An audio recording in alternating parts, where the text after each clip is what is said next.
विषय में जानकारी दोबारा से दी जाएगी। धन्यवाद। आदरणीय जैना सर को हम विषय पर व्याख्यान के लिए उद्बोधन देने के लिए आमंत्रित करने जा रहे हैं। आदर से अनुरोध है कि वे अपनी बात प्रारंभ।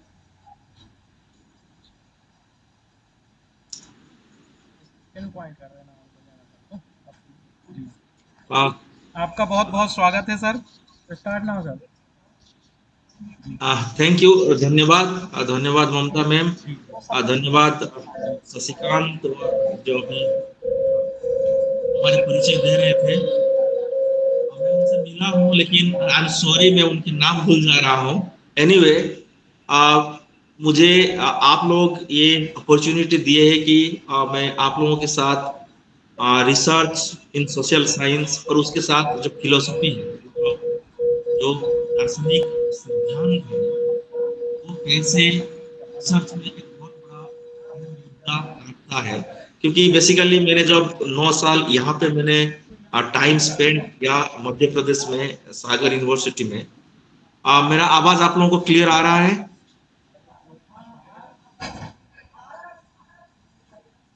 हाँ सर, आवाज आ रही है सर। तो मुझे पहले मैं धन्यवाद देना चाहता हूँ ममता मैम को, शशिकांत जो मेरा स्टूडेंट है और मेरा फ्रेंड भी है।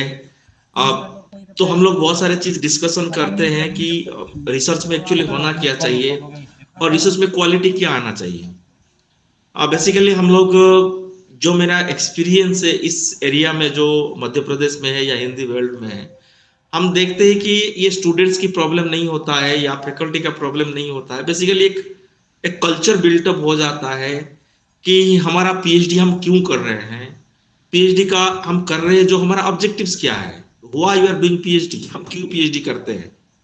सिर्फ डिग्री लेने के लिए पीएचडी करते हैं या कुछ नॉलेज कंट्रीब्यूशन, ज्ञान को कंट्रीब्यूशन करने के लिए करते हैं।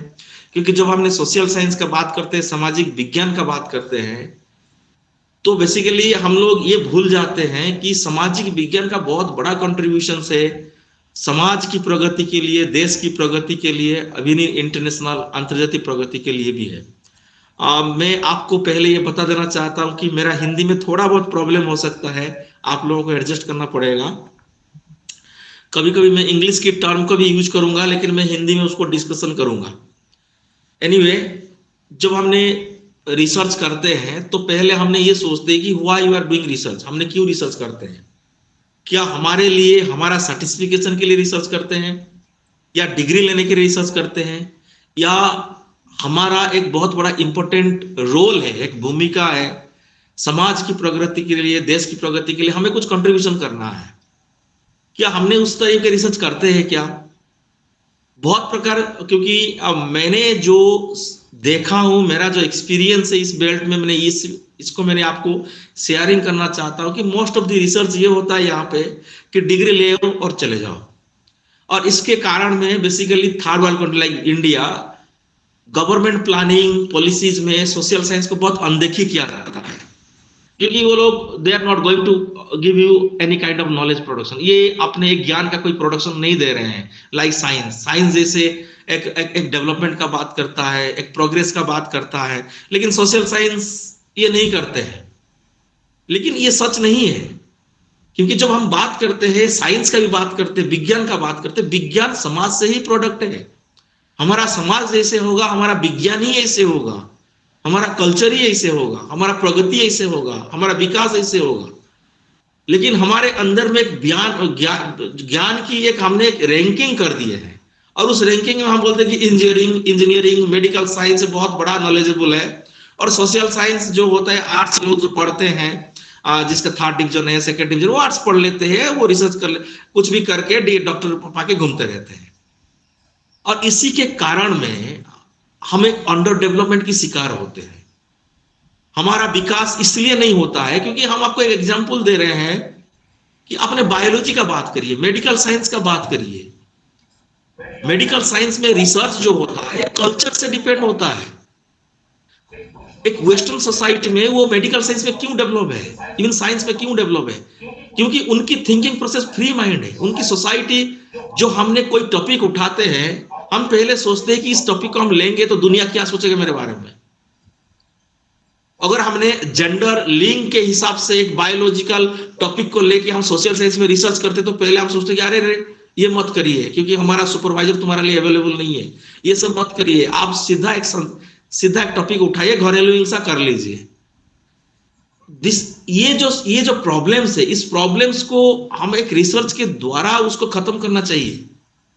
Sociology is not for only doing research on caste और जेंडर और एक एनी काइंड डोमेस्टिक वायलेंस की। सोशियोलॉजी ये नहीं है कि जाति के ऊपर रिसर्च करना है, घरेलू हिंसे के ऊपर रिसर्च करना है। Sociology more than enough this. Sociology उससे बहुत बड़ा चीज है, क्योंकि जब हम समाज का बात करते हैं, हम समाज में विज्ञान का बात करते हैं, टेक्नोलॉजी का बात करते हैं, एवरीथिंग्स, हर चीज समाज के अंदर में रिलेटेड है। हमारा फैमिली प्लानिंग का हम बात किए हैं, क्यों फेलियर हुआ? Most of the science and technology का हम बात करते हैं, लेकिन जब समाज में आता है वो फेलियर हो जाता है। क्यों होता है? क्योंकि हमारे अंदर में एक सांस्कृतिक मनभावना जुड़ा हुआ है। एग्जाम्पल एक आपको मैं दे रहा हूं कि अभी national health survey of India ने ये दिया कि मध्य प्रदेश में 63% women are anaemic. Madhya Pradesh में 63% जो महिला है वो रक्ताल्पता या एनीमिक में ग्रसित है। और मेडिकल सोशियोलॉजी, मेडिकल साइंस क्या बोलता है कि उनका कुपोषण है, वो न्यूट्रिशंस मतलब खाद्य में जो चीज चाहिए आयरन की, लौह की, वो नहीं होता है। वो सिंपल बता देता है। लेकिन अगर हमने सोशियोलॉजिकली क्वेश्चन करें क्यों नहीं होता है, क्यों मध्य प्रदेश में वुमेन जो है वो आयरन की कमी है? क्या रिलीजियस बिलीफ है, क्या कल्चरल सांस्कृतिक बिलीफ है, क्या जेंडर लिंग भूमिका परिवार में जो है वो इफेक्ट करता है? अगर हमने मेडिकल साइंस के बियॉन्ड उसके पर हम सोचेंगे, मेडिकल साइंस को छोड़ के हम सोचेंगे, तो हम सोचेंगे कि उस महिला को आपने जितना भी सिखाइए कि आपको ये चीज खाना है, ये चीज खाना है, वो नहीं खाएगी, क्योंकि परिवार, संस्कृति, लिंग भूमिका सब जुड़ा हुआ है उसके साथ, और उसके कारण उसका स्वास्थ्य पर भी इफेक्ट करता है। तो मैंने क्या बोला कि सोशियोलॉजी और बायोलॉजी, मेडिकल साइंस, ये आपस में जुड़ा हुआ है। जब तक हमने इन दोनों को एक साथ करके नहीं देखेंगे, इवन साइंस एंड टेक्नोलॉजी और सोसाइटी को हमने एक साथ करके नहीं देखेंगे, तो ना तो समाज में विज्ञान का डेवलपमेंट होगा, ना तो समाज में सामाजिक प्रगति होगा। तो उस आइडियाज को लेके मैं आपके साथ आज मैं ये डिस्कशन करना चाहता हूं कि आप लोग पहले जो ये दिमाग में आप लोगों का है कि समाजशास्त्री या समाजशास्त्र में एक शोध करके डिग्री ले लेना, ये इंपॉर्टेंट चीज नहीं है। पहले आपने सोचिए कि हम किस टॉपिक के ऊपर रिसर्च करेंगे, समाज के प्रति उसका क्या कंट्रीब्यूशन होगा, और जिसके कारण मैं ये बोल सकता हूं कि ये मेरा कंट्रीब्यूशन से, या मैंने ये बोल सकता हूं कि ये मेरा पीएचडी फाइंडिंग से, इसमें पॉलिसी में इंट्रोड्यूस करना चाहिए, इसमें गवर्नमेंट पॉलिसी प्लानिंग में इंट्रोड्यूस करना चाहिए। जब तक हम ये नहीं सोचेंगे तो हमें रिसर्च करना नहीं चाहिए, पहला चीज है। क्योंकि डिग्री सबको मिल जाता है, ज्ञान भी सबको मिल जाता है, लेकिन ज्ञान को कैसे हमें समाज की प्रगति के लिए यूज करेंगे वो सबको नहीं मिलता है। तो फर्स्ट मैंने जब आपको ये फिलोसफी का बात कर रहा था कि फिलोसफी है क्या, और हमने समाजशास्त्र और दर्शन शास्त्र के बारे में जो बात करते हैं, बहुत लोग ये सोचते हैं कि समाजशास्त्र में दर्शन शास्त्र ये क्या रिलेशन है। लेकिन पहले आपको मैं बोलूंगा कि हमने डॉक्टर ऑफ फिलोसफी देते हैं। डॉक्टर ऑफ फिलोसफी क्यों देते हैं? क्योंकि हर ज्ञान दार्शनिक सिद्धांत से जुड़ा हुआ है। और दार्शनिक सिद्धांत क्या है? दार्शनिक सिद्धांत ये सरल वाक्य में ये है कि हमने जो देखते हैं, हमारा भारतीय दर्शन शास्त्र में दो चीज को यूज किया जाता है, ज्ञान मीमांसा, तत्व मीमांसा, ऑन्टोलॉजी और एपिस्टेमोलॉजी। जो हमने हमारे सामने जो घटना दिखाई दे रहा है, और उस घटना को अगर हमने अच्छे से समझ नहीं पाएंगे तो हम उसके ऊपर ज्ञान को डेवलप नहीं कर सकते हैं। तो हमने अच्छे से कैसे समझेंगे उसको? क्योंकि हमने नेचुरल साइंटिस्ट नहीं है, हम फिजिक्स में नहीं है, हम बायोलॉजी में नहीं है, और हमने जियोलॉजी या बॉटनी में नहीं है, या फिजिक्स में नहीं है, कि हमने जिस चीज के ऊपर रिसर्च करते हैं, शोध करते हैं, वो चीज की अपना एक इंडिपेंडेंट प्रिंसिपल है। इलेक्ट्रॉन एंड प्रोटॉन का कोई जीवित नहीं है। वो 5000 साल से पहले जैसे अपना प्रकृति को दिखा रहा था आज भी दिखाएगा। तो साइंस के लिए रिसर्च करना बहुत बड़ा इजी टास्क है, क्योंकि साइंस में हर चीज फिक्स होता है। आपने आम की पेड़ या नीम की पेड़ के ऊपर रिसर्च करके अगर नीम की पेड़ के बारे में कुछ खराबियां बता दिए तो नीम की पेड़ आपके अगेंस्ट में मूवमेंट नहीं करेगा। लेकिन अगर आपने कोई संस्कृति के ऊपर रिसर्च कर रहे हैं, कोई कम्युनिटी या समूह के ऊपर रिसर्च कर रहे हैं, अगर आपने उसकी कोई भी एक नेगेटिव चीज बोल दिया तो कल मूवमेंट हो सकता है। तो सोशल साइंस में रिसर्च करना एक बहुत बड़ा जटिल काम है साइंस से ज्यादा। और सोशल साइंस में सबसे बड़ा कॉम्प्लेक्स या जटिल काम क्या है कि सोशल साइंस में या सामाजिक विज्ञान में हम जो समाज में जो घटना देखते हैं, जो घटना घट रहा है, शायद आपने सामाजिक अंतक्रिया का बात करिए, आपने लिंग भूमिका का बात करिए, आपने सामाजिक दृष्टिकोण में स्वास्थ्य का बात करिए, पर्यावरण का बात करिए, आपकी सामाजिक विज्ञान में कोई भी एक फिक्स दृष्टिकोण नहीं है। परिवार के ऊपर बहुत सारा दृष्टिकोण है। कोई बोलेगा परिवार बहुत अच्छा है, कोई बोलेगा परिवार बहुत असमानता है, वहां पे लिंग के आधार पर असमानता किया जाता है। कोई बोलेगा परिवार एक बहुत अच्छा चीज है, वहां पे मैं खुश महसूस करता हूं। कोई बोलेगा परिवार में जाता हूं मैं दुखी महसूस करता हूं। तो there are different perspectives. Simple एक छोटा सा परिवार के ऊपर बहुत सारा दृष्टिकोण है। तो इसलिए कोई भी हम सामाजिक घटना को देखते हैं तो एक सामाजिक घटना में बहुत सारा दृष्टिकोण है। जब एक सामाजिक घटना का बहुत सारा चरित्र है तो हम उसके ऊपर कैसे एक सरल उपाय में ज्ञान का अर्जन कर सकते हैं। You can not do this things. आप ये नहीं कर सकते लाइक ए नेचुरल साइंटिस्ट। एक फिजिसिस्ट और एक बायोलॉजिस्ट और एक केमिस्ट जो काम करता है वो हम इजीली सोशल साइंस में कर नहीं सकते हैं। इसीलिए you need a certain kind of philosophical intervention. इसलिए हमें कोई भी सामाजिक घटना को समझने के लिए पहले यह हम समझना चाहिए कि समाज में रहते हैं कौन। समाज में रहते हैं कौन, जो पहला मुद्दा उठता है तो हम पहले ये बोलते हैं कि समाज में व्यक्ति रहता है। और समाज एक छोटा सा मैंने एग्जांपल देता हूं जो आप लोग क्लासरूम में पढ़ते हैं कि जब हम समाज का बात करते हैं हम बोलते हैं कि ये व्यक्ति का समूह है। अगर वो व्यक्ति का समूह है तो समाज को जानने से पहले हमें व्यक्ति को जानना पड़ेगा। इंडिविजुअल है क्या, एक व्यक्ति क्या है, व्यक्ति की कैरेक्टर क्या है, what is the character of the individual, व्यक्ति की चरित्र क्या है। जब हमने व्यक्ति की चरित्र को समझ नहीं पाएंगे हम समाज तक जा नहीं पाएंगे। लेकिन व्यक्ति की चरित्र को समझने के बाद हम समाज की एक डिफरेंट डेफिनेशन की जरूरी होता है। क्यों होता है? क्योंकि समाज, जब हमने एक सिंपल उदाहरण देंगे, हमने जो बोलते हैं कि H2O equal to water, hydrogen and oxygen जो मिल जाता है वो पानी में बदल जाता है। लेकिन जब हम बोलोगे हाइड्रोजन को आप देख नहीं सकते हो, ऑक्सीजन को आपने देख नहीं सकते हो, लेकिन दोनों जो मिल जाता है पानी को आप देख सकते हो। इस तरह से समाज भी यही है। समाज में हर व्यक्ति का डिफरेंट कैरेक्टर है। फॉर एग्जांपल मैं बोलूंगा कि उस क्लासरूम में सपोज 25 स्टूडेंट बैठे हैं, 25 स्टूडेंट का डिफरेंट बैकग्राउंड है, डिफरेंट कैरेक्टर है, डिफरेंट थिंकिंग है जो हमको दिखाई नहीं दे रहा है। लेकिन जब क्लासरूम में बैठ जाते हैं तो उनका एक कैरेक्टर है जो हमें दिखाई दे रहा है, वो है student. And student character is more than individual character. क्योंकि हर व्यक्ति का जब वो रास्ते में आ रहे थे अपनी इच्छा में काम कर रहे थे, अपना कैरेक्टर में वो अपना काम कर रहे थे। लेकिन जब क्लासरूम में सडनली एंट्री किए अपना कैरेक्टर वो छोड़ दिए और एक स्टूडेंट की भूमिका में आ गए, जो हर व्यक्ति, हर स्टूडेंट सेम ही भूमिका निभा रहे हैं। That is called water.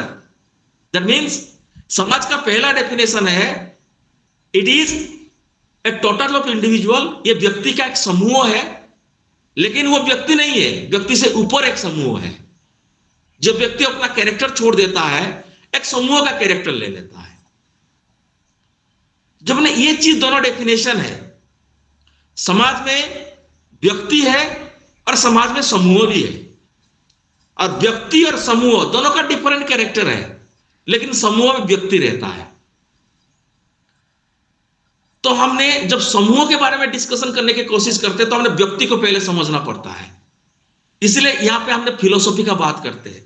Why you are going for philosophy? Because to understand the character of the individual and to understand why an individual is doing certain things with in a certain parameters, social parameters.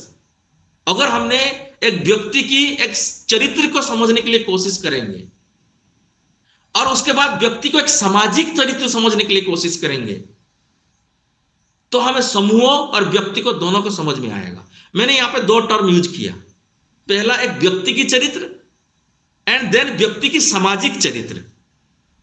And what is this व्यक्ति की चरित्र? क्योंकि हर individual has a different personality traits. हर व्यक्ति अपना व्यक्तित्व है, लेकिन वो व्यक्तित्व खत्म हो जाता है जब वो सामाजिक आदर्शों, सामाजिक सांस्कृतिक मूल्यों और सामाजिक संरचना में आके एक भूमिका को निभाता है। तो अपना पर्सनल कैरेक्टर वो छोड़ देता है और एक भूमिका में वो बांध जाता है। इसलिए हमने ये समझ में आएगा कि पहला क्वेश्चन हमारे पास ये आएगा कि व्यक्ति क्यों अपना कैरेक्टर छोड़ देता है। अगर मैं पूछूंगा कि वहां पे 25 स्टूडेंट बैठे हैं और वो 25 स्टूडेंट अपना थिंकिंग को, अपना इंटरेस्ट को खत्म करके क्यों अपने आप को एक भूमिका में बांध के मुझे सुन रहे हैं। अगर मान लो कि कोई एक स्टूडेंट का ये मन रहा होगा कि मैं अभी बाहर जाऊं, मैं घूमूंगा और मैं वहां पे जाके मॉल में जाके बैठूंगा, लेकिन वो क्यों नहीं जा पा रहा है? क्यों वहां बैठ के वो अपने आप को बांध के मुझे सुन रहा है? Why it is necessary? तो फर्स्ट क्वेश्चन इज कि why an individual comes to a social system. एक व्यक्ति एक सामाजिक प्रणाली में आके अपने आप को क्यों बांध देता है? वो तो अपने आप घूमता है आराम से, कोई उसको बाध्य नहीं कर रहा यहाँ पे आने के लिए।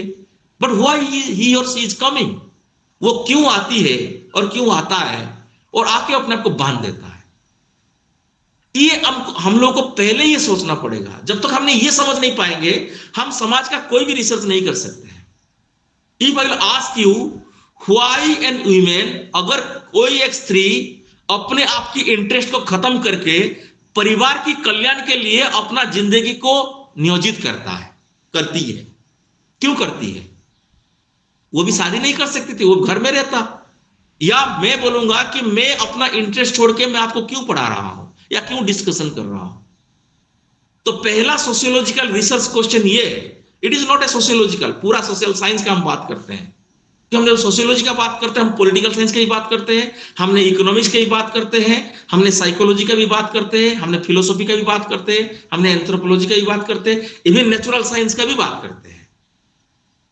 तो इसलिए पहला मेरा क्वेश्चन जो आपको आज मैं डिस्कशन करने वाला हूं, the first question is why individual comes to a social system. ये व्यक्ति को एक सामाजिक प्रणाली में आता है और आके अपने आप की फ्रीडम को बांध देता है।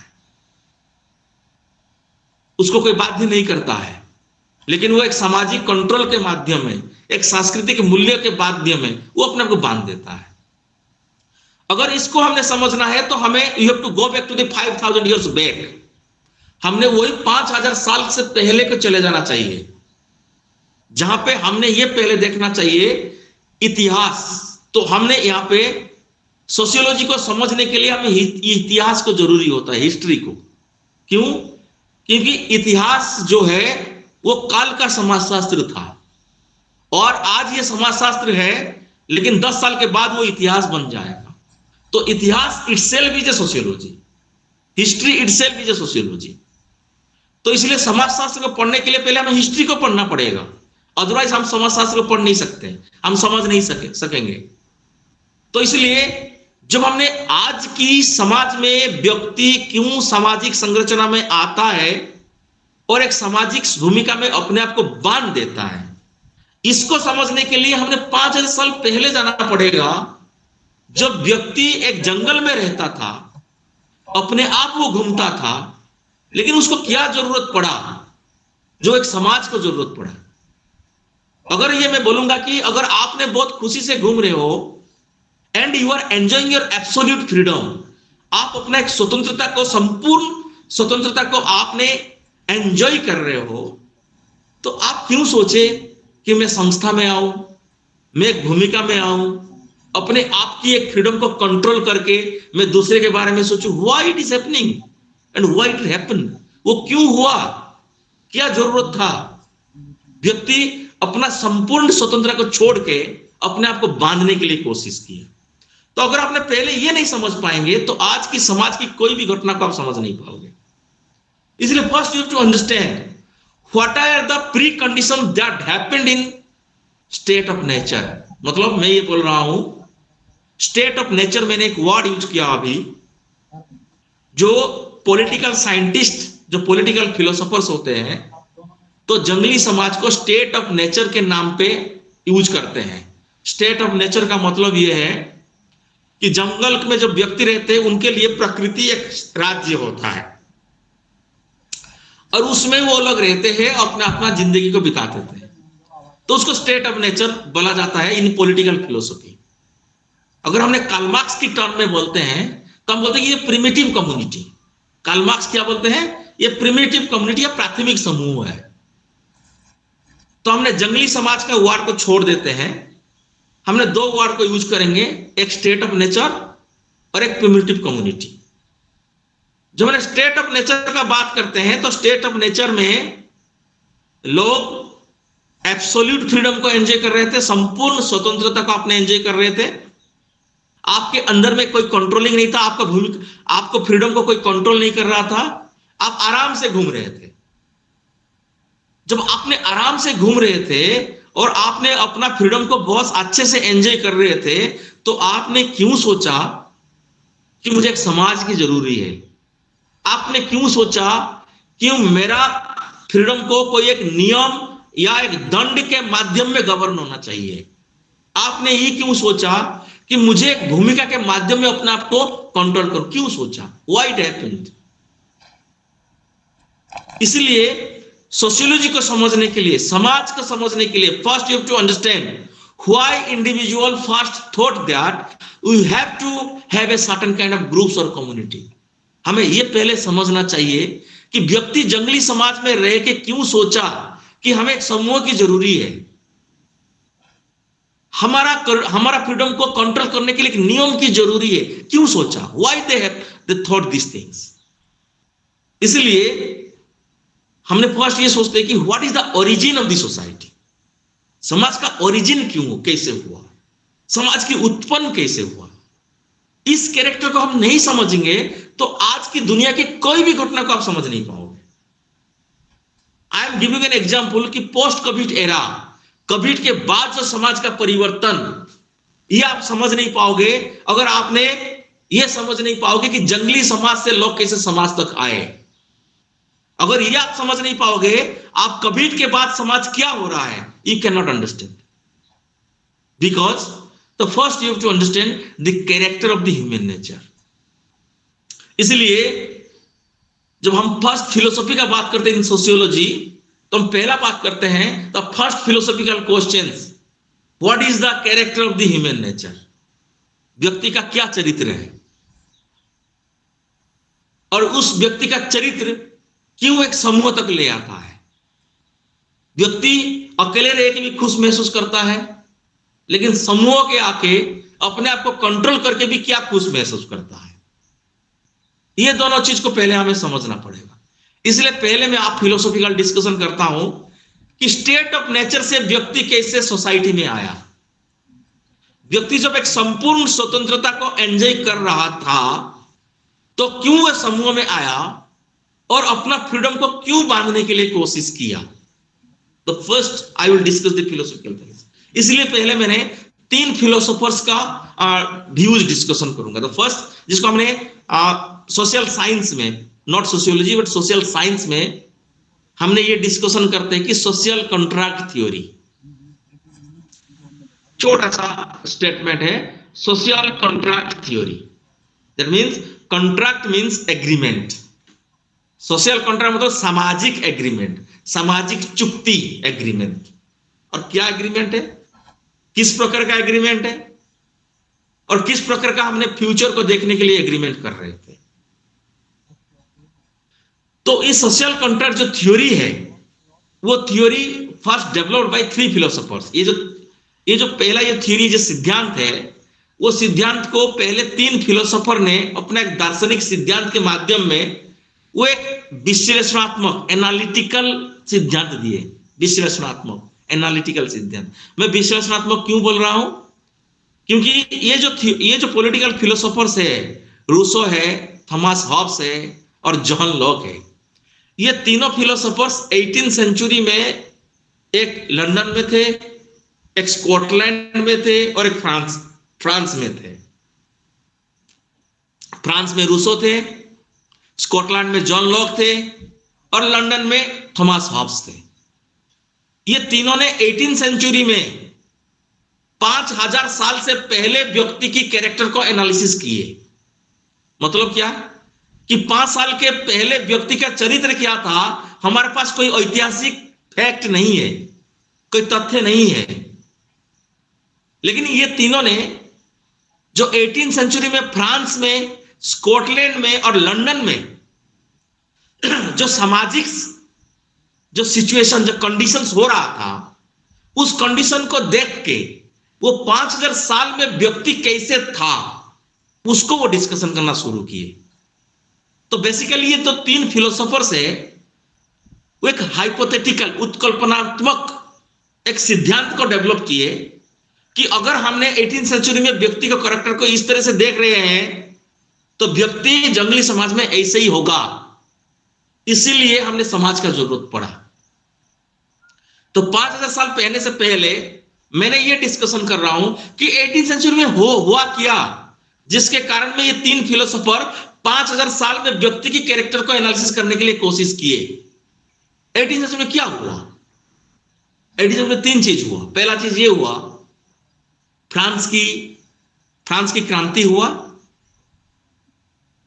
औद्योगिक रिवॉल्यूशन हुआ, इंडस्ट्रियल रिवॉल्यूशन हुआ, और फ्रांस की क्रांति से पहले एक पुनर्जागरण हुआ, जिसको हमने पुनर्जागरण का बात करते हैं, जहां पे पहले ज्ञान की उदय हुआ, और ज्ञान के उदय में पहले हमने पोप को क्वेश्चन किए, हमने फ्रांस की राजा लुई एक्साइवी को क्वेश्चंस किए, तो हमने फ्रांस का एक रिवॉल्यूशन क्रांति हुआ जिसमें लोकतंत्र का बात किए, इक्वालिटी, लिबर्टी एंड फ्रेटर्निटी का बात किए।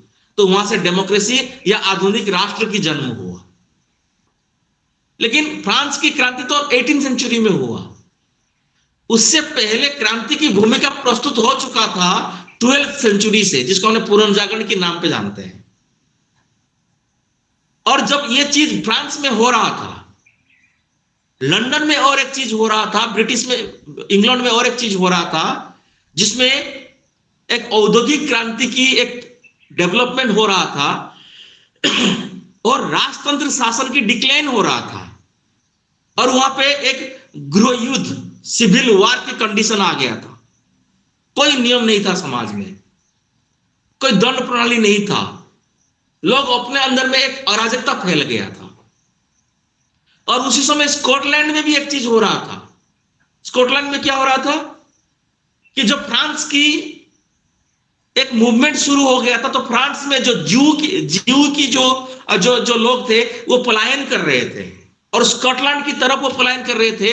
तो स्कॉटलैंड में एक बहुत बड़ा ग्रुप डेवलप हो गया था, तो उसमें एग्रेसिव नेचर शुरू हो गया था, एक दूसरे को अटैक कर रहे थे।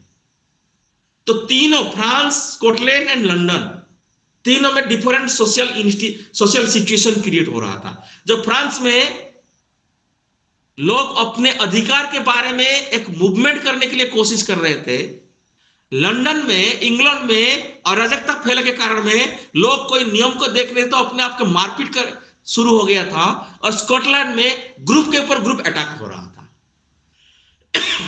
और वो तीनों परिस्थिति में देखकर तीनों फिलोसोफर ने ये तीनों परिस्थिति को देख के आदमी की कैरेक्टर को एनालिसिस करने के लिए कोशिश किए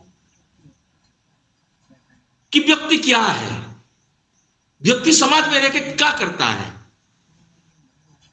जब थॉमस हॉब्स ने इंग्लैंड में थे, जब वो इंग्लैंड में 18th सेंचुरी में सिविल वॉर हो रहा था, अराजकता हो रहा था, तो वो पहला एनालिसिस किया कि व्यक्ति के सामने अगर नियम की कोई खत्म हो जाता है, व्यक्ति के सामने दंड प्रावधान की खत्म हो जाता है, तो व्यक्ति के अंदर में डर खत्म हो जाता है।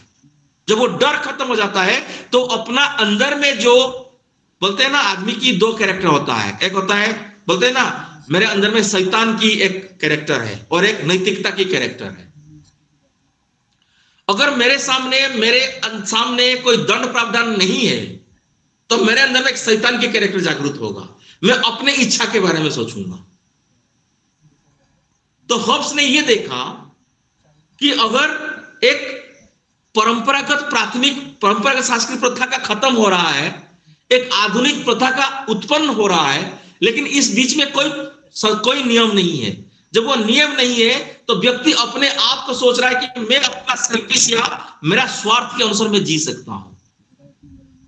तो हॉब्स ने बोला कि the first criteria of the individual character is selfishness. That means हर व्यक्ति का प्राथमिक चरित्र है वो स्वार्थवादी है। Every human being is selfish. हर व्यक्ति सेल्फिश है। अगर हर व्यक्ति सेल्फिश है, स्वार्थवादी है, तो पहला यह सोचेगा कि अगर कोई भी अराजकता हो रहा है या कोई भी संकट मेरे सामने दिखाई दे रहा है तो पहले मेरा जीवन को मैं कैसे बचाऊंगा। और वही चीज हुआ जंगली समाज में, मैं आऊंगा बाद में। इस तरह से स्कॉटलैंड में जॉन लॉक देख रहा था कि लोग अपना प्रॉपर्टी को बचाने के लिए, अपना लाइफ को बचाने के लिए कैसे वो राजा के पास जा रहे थे और बोले थे कि आपने कुछ नियम बनाई है जिस नियम के माध्यम में मेरा लाइफ, मेरा प्रॉपर्टी प्रोटेक्शन हो सकता है। कि वहां पे एक ग्रुप अटैक, क्रिमिनल अटैक शुरू हो चुका था।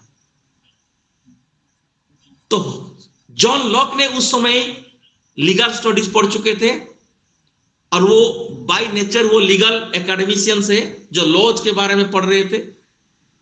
तो वो जब ये सिचुएशन को देखा तो वो बोले कि जंगली समाज में भी लोग इस तरह से हुए होंगे।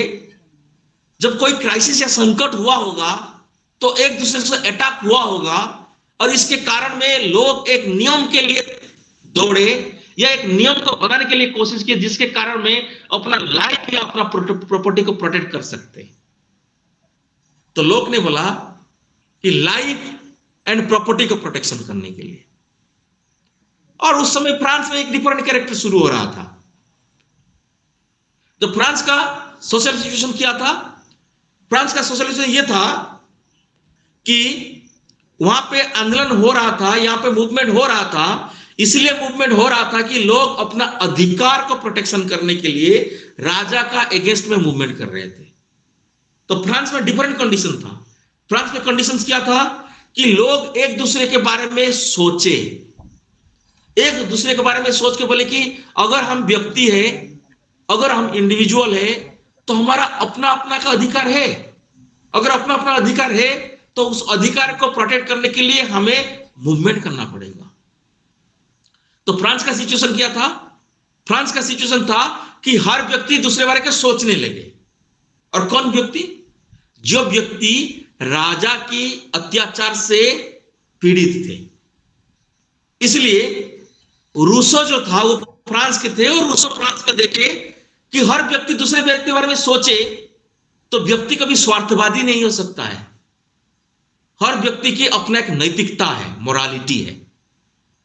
इसलिए हमें यहां पे 3 कैरेक्टर डेवलप हुआ और 3 इंडिविजुअल कैरेक्टर डेवलप हुआ। पहला कैरेक्टर लंदन का, इंग्लैंड का, जो हॉब्स ने बोला कि by nature human being is selfish. और जब स्कॉटलैंड का बात हुआ तो लॉक ने बोला कि पीपल्स या individuals they wanted to protect their life. व्यक्ति अपना जिंदगी को प्रोटेक्ट करने के लिए नियम की जरूरत करते हैं। और फ्रांस में रूसो ने क्या बोला कि व्यक्ति एक दूसरे के बारे में सोचते हैं इसलिए एक नियम की जरूरत करते हैं। तो तीनों ने 18वीं सेंचुरी में इंडिविजुअल कैरेक्टर को देखते हुए जंगली समाज में क्या हुआ होगा जिसके कारण में हम समाज के प्रति आने के लिए कोशिश किए, ये सोचने लगे।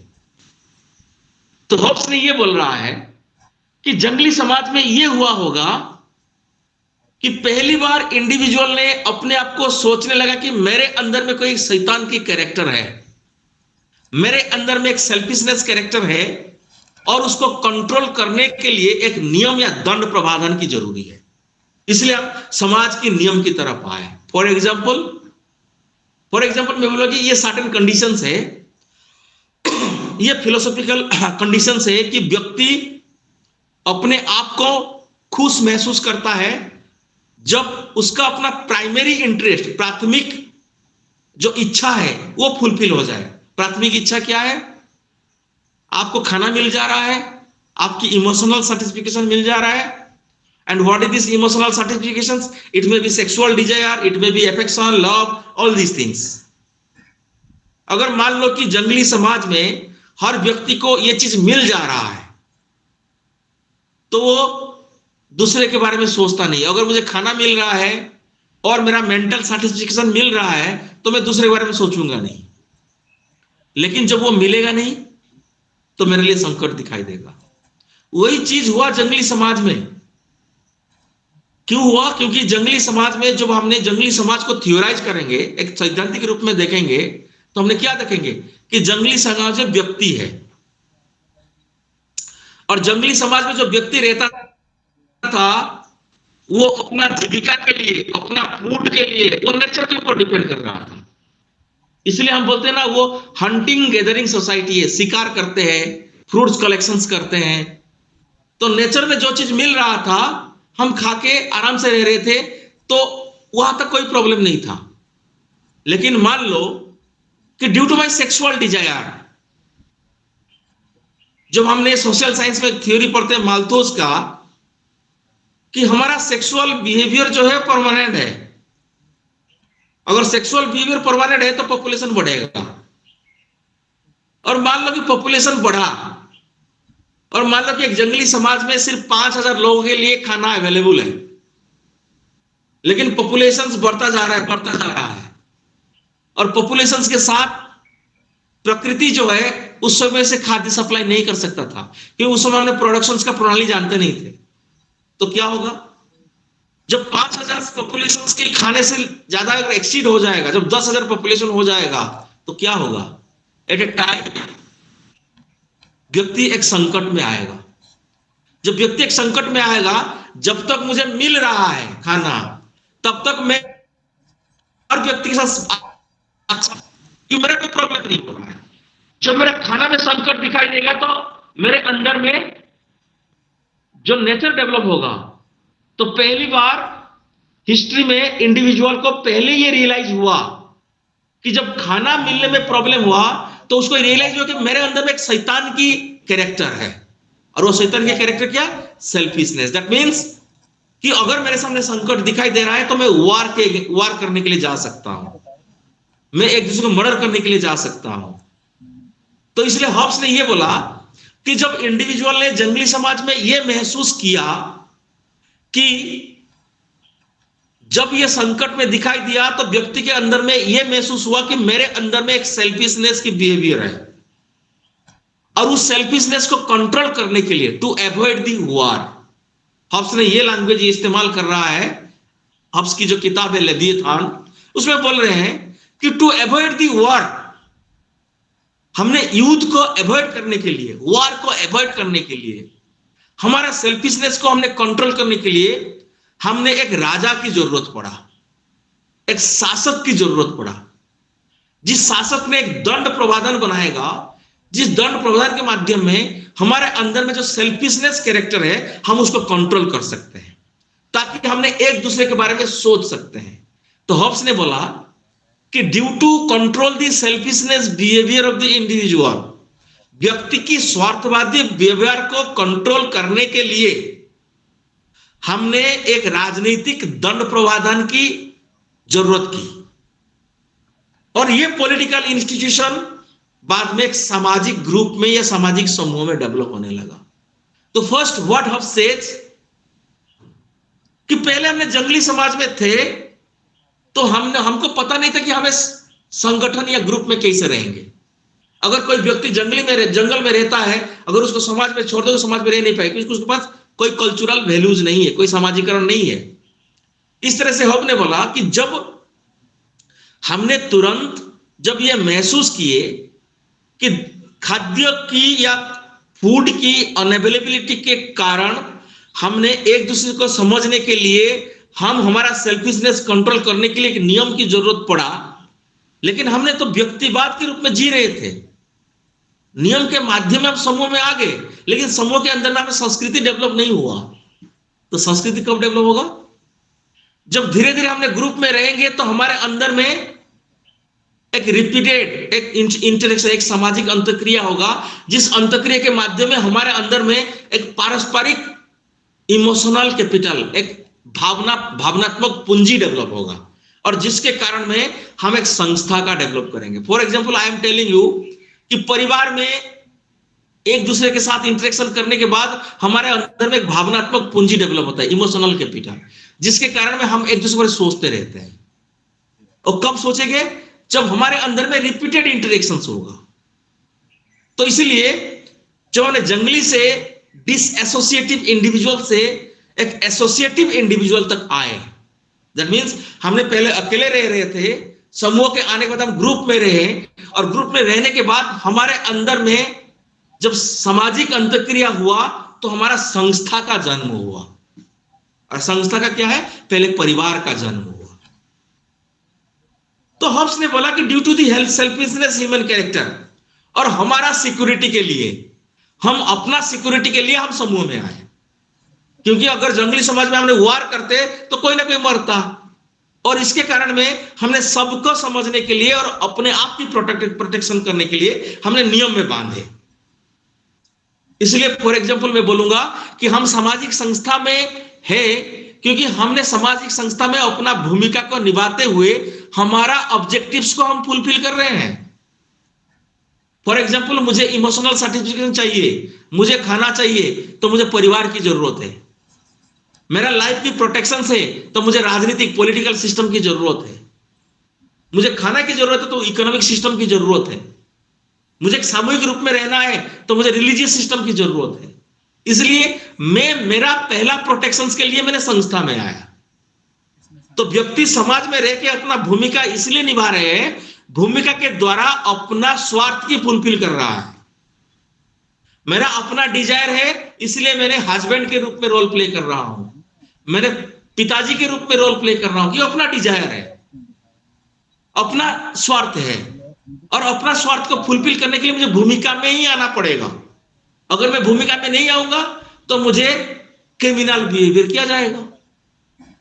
इसलिए व्यक्ति समाज में भूमिका निभाते हुए भूमिका में अपना डिजायर को फुलफिल करता है, अपना मानसिक जो इमोशन है उसको फुलफिल करता है, फिर अपना एग्जिस्टेंस, अपने आप को स्थिति देता है भूमिका के द्वारा।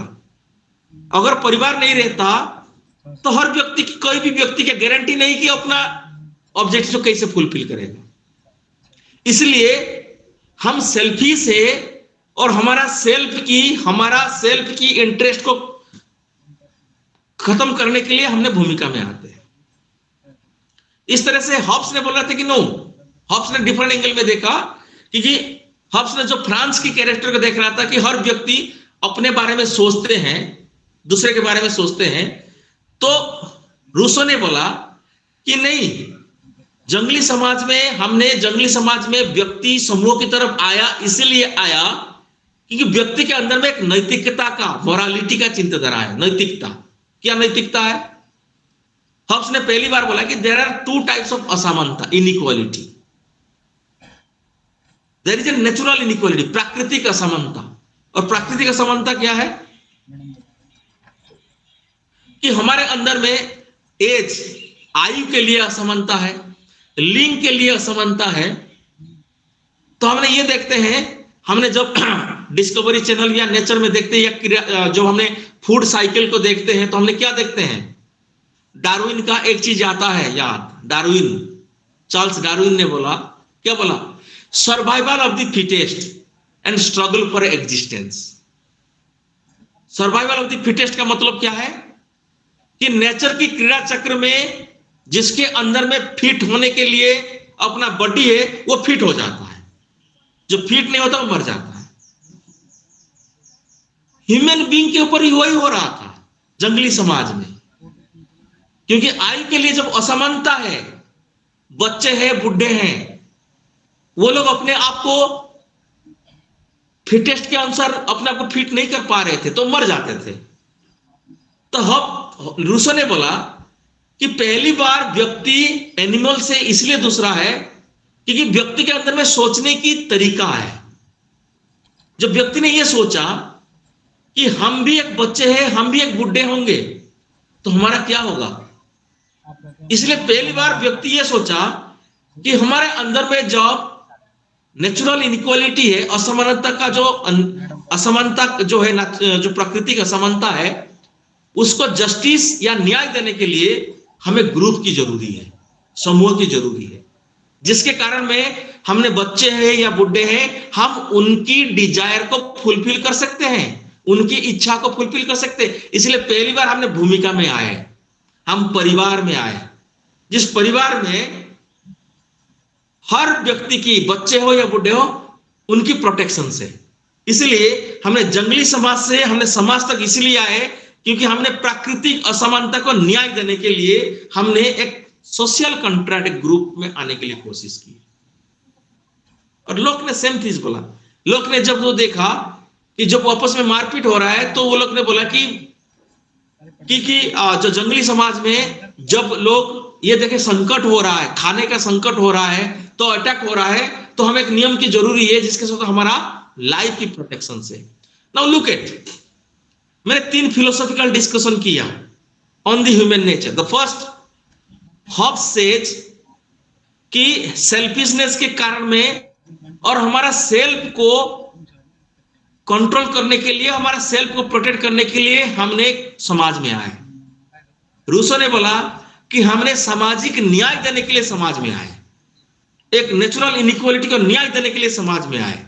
और लोग ने बोला कि हमने लाइफ को प्रोटेक्शन करने के लिए समाज में। तीनों कैरेक्टर्स, वो तीनों कैरेक्टर्स सोशल रिसर्च में विद्यमान है। आपने कोई भी सामाजिक घटना को उठा के देखिए, ये तीनों कैरेक्टर्स है।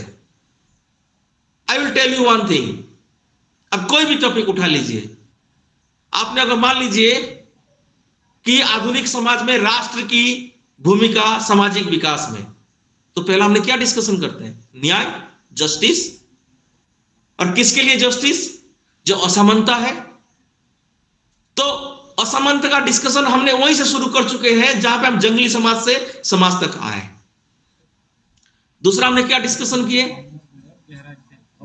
हमने कोई भी विकासशील समाज के लिए पहले हमने रूल या दंड प्रावधान डेवलपमेंट करते हैं, हमने सामाजिक या सोशल कंट्रोल का बात करते हैं। उधर सोशल कंट्रोल हमने समाज के विकास का बात नहीं कर सकते हैं, हमने हब्स का बात करते हैं। और तीसरा हमने बात करते हैं, जो हमने डिस्कशन अभी हो रहा है, constitutional safeguard, life protection, right to property, right to life, fundamental rights. कहां से आया, वही जंगली समाज में जो पहले हमने समझते हमारा लाइफ को प्रोटेक्ट होना चाहिए। तो मैं फिलोसॉफिकली आपको यह बोलना चाहता हूं कि जो आज हमने डिस्कशन कर रहे हैं वो पहले 5000 साल से शुरू हो चुका था ह्यूमन थिंकिंग में। लेकिन चेंजेस क्या है, चेंजेस ये है कि हमने 5000 साल में जो न्याय का बात कर रहे थे साल से पहले, आज हमने उस न्याय का बात नहीं कर सकते कि जस्टिस की नेचर चेंज हो चुका है। क्यों चेंज हो चुका था, due to the demographic transitions, population development, ecological transitions, पर्यावरण के परिवर्तन एंड सांस्कृतिक टेक्नोलॉजिकल डेवलपमेंट। जैसे मैंने फॉर एग्जांपल बोलूंगा कि आपने गरीबी की डेफिनेशंस जो 10-50 साल पहले था, आज वो डेफिनेशन नहीं है। 50 साल पहले गरीबी की डेफिनेशन ये था कि उनको खाना चाहिए, बेसिक नेसेसिटी चाहिए, लेकिन आज ये गरीबी की डेफिनेशन नहीं है। आज की गरीबी की डेफिनेशन वो क्या हुआ, हमें हेल्थ चाहिए, हमें एजुकेशन चाहिए, हमें इक्वालिटी चाहिए। क्यों, क्योंकि जब डेमोग्राफिक चेंजेस होता है, टेक्नोलॉजी चेंजेस होता है, कल्चरल वैल्यूज चेंजेस होता है, हमारा रियलिटी चेंजेस हो जाता है। इसलिए कल का जो फॉर एग्जांपल मैं बोलूंगा कि लिंग असमानता 10 साल पहले या 15 साल पहले जो डेफिनेशन था, आज वो डेफिनेशन में हम नहीं जा सकते हैं, क्योंकि समाज में कोई भी घटना वो अकेला इंडिपेंडेंट हम उसको देख नहीं सकते। It is not like a electron and proton. समाज की कोई भी घटना वो अंतरजातिक, इंटरनेशनल, नेशनल एंड लोकल तीनों से मिलके ही डेवलपमेंट हो जाता है, क्योंकि आज हम डिजिटल कल्चर में जी रहे हैं। तो आज की गांव में कोई भी चरित्र है वो अमेरिका भी कोई भी कल्चर से इन्फ्लुएंस हो सकता है। इवन अमेरिका की कोई कल्चर आपके वहां से इन्फ्लुएंस हो सकता है। इसलिए रियलिटी का definition can not be same.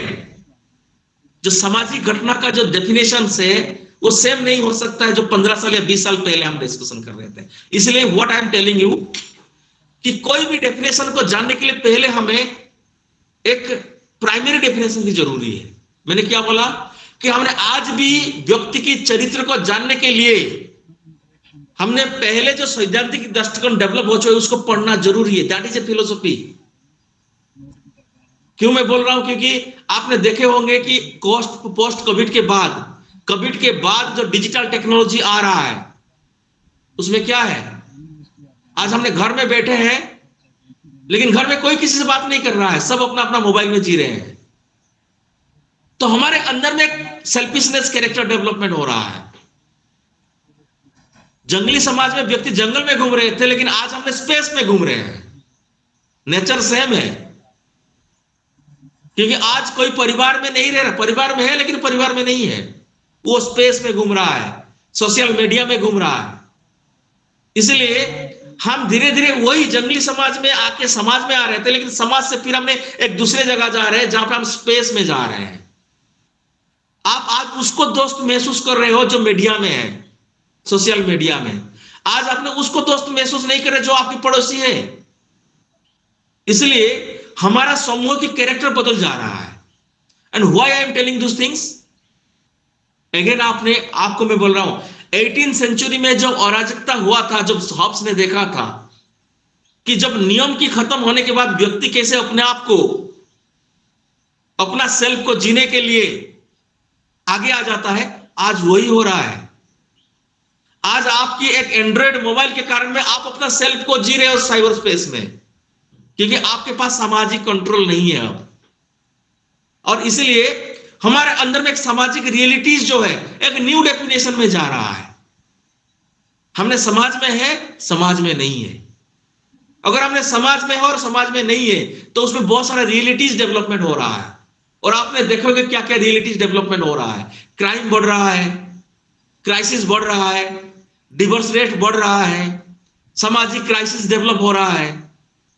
और एक चीज डेवलप हो रहा है, आप देखे होंगे, यूथ ने अपने आप को एक अपना आइडेंटिटी मान रहे हैं। यूथ ने आज अपने आप को बोल रहे हैं कि आई एम, मैं ही अकेला मैं सब कुछ कर सकता हूं। व्हाई? बिकॉज दे सेज, वो बोलते हैं मेरे पास एंड्रॉइड मोबाइल है तो मेरे साथ कोई जरूरी नहीं है। आज मैं पिताजी के ऊपर डिपेंड नहीं कर रहा हूं, आज मैं मेरा भैया के ऊपर डिपेंड नहीं कर रहा हूं, आज मैं मेरा परिवार के ऊपर डिपेंड नहीं कर रहा हूं, बिकॉज मेरे पास यूट्यूब है, हेलो गूगल है। दैट मीन्स मैं अपने आप एक मानव हूं। और यही सबसे बड़ा चीज है जो एक समाजशास्त्री रूप में हमें यह रिसर्च दृष्टिकोण देना चाहिए कि ये जो साइकोलॉजी है वो किस तरह से आने वाले समाज में परिवार के ऊपर इफेक्ट कर रहा है, देश के ऊपर इफेक्ट कर रहा है, एक समूह के ऊपर इफेक्ट कर रहा है।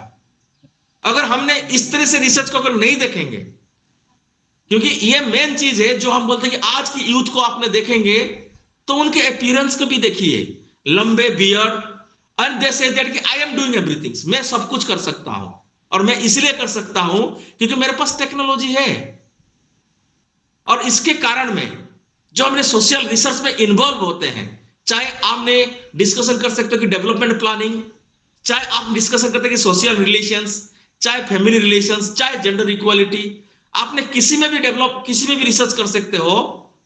आपने इस चरित्र को समझ नहीं पाओगे जब तक आपने सोशल कॉन्ट्रैक्ट थ्योरी को समझ नहीं पाओगे। क्योंकि आज हमारे अंदर में सामाजिक रियलिटी इन तीनों में ही डाइल्यूट है। हमने एट ए टाइम सेल्फिश भी है, हम एट ए टाइम ग्रुप में भी रहने के लिए कोशिश करते हैं, और एट ए टाइम अपने आप को देखते हुए हम जस्टिस की भी बात करते हैं। तो तीनों में हमारा सामाजिक लाइफ ही एक चलता है जिसको हमने एक स्टेबिलिटी एंड कॉन्ट्राडिक्टरी के रूप में देख सकते हैं। और ये सिर्फ एक रियलिटी नहीं, आप हर जगह में ये चीज देख सकते हो, इवन हायर एजुकेशन में भी देख सकते हो, इवन डेवलपमेंट एंड पॉलिसीज में भी देख सकते हो, इवन फैमिली रिलेशंस में भी देख सकते हो, इवन ग्रुप रिलेशंस में भी देख सकते हो। इसीलिए मेरा ये आज का डिस्कशन इसलिए मैंने करना चाहता था, क्योंकि जब तक हमने इंडिविजुअल कैरेक्टर को समझेंगे नहीं, हम सामाजिक रियलिटी को समझ नहीं पाएंगे, या तो हमने कोई एक फ्रूटफुल रिसर्च टॉपिक को डेवलप करके हमने रिसर्च नहीं कर पाएंगे। तो मेरा ये एक बेसिक आइडियाज था आप लोगों को डिस्कशन करने के लिए कि what is actually individual in social science. अगर आपका कोई यहाँ पे डिस्कशन है, कोई क्वेश्चंस है, तो हम आपसे क्वेश्चंस मुझसे कर सकते हो, हम डिस्कशन कर सकते हैं।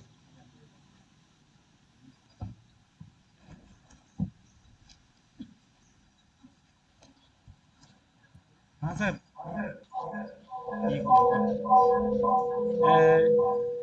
ये आवाज नहीं आ रहा है। वहां से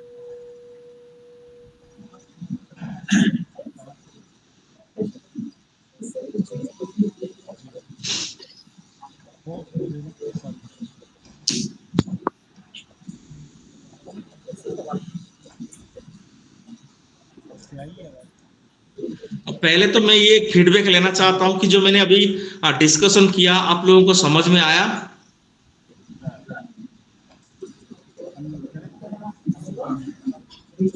hello,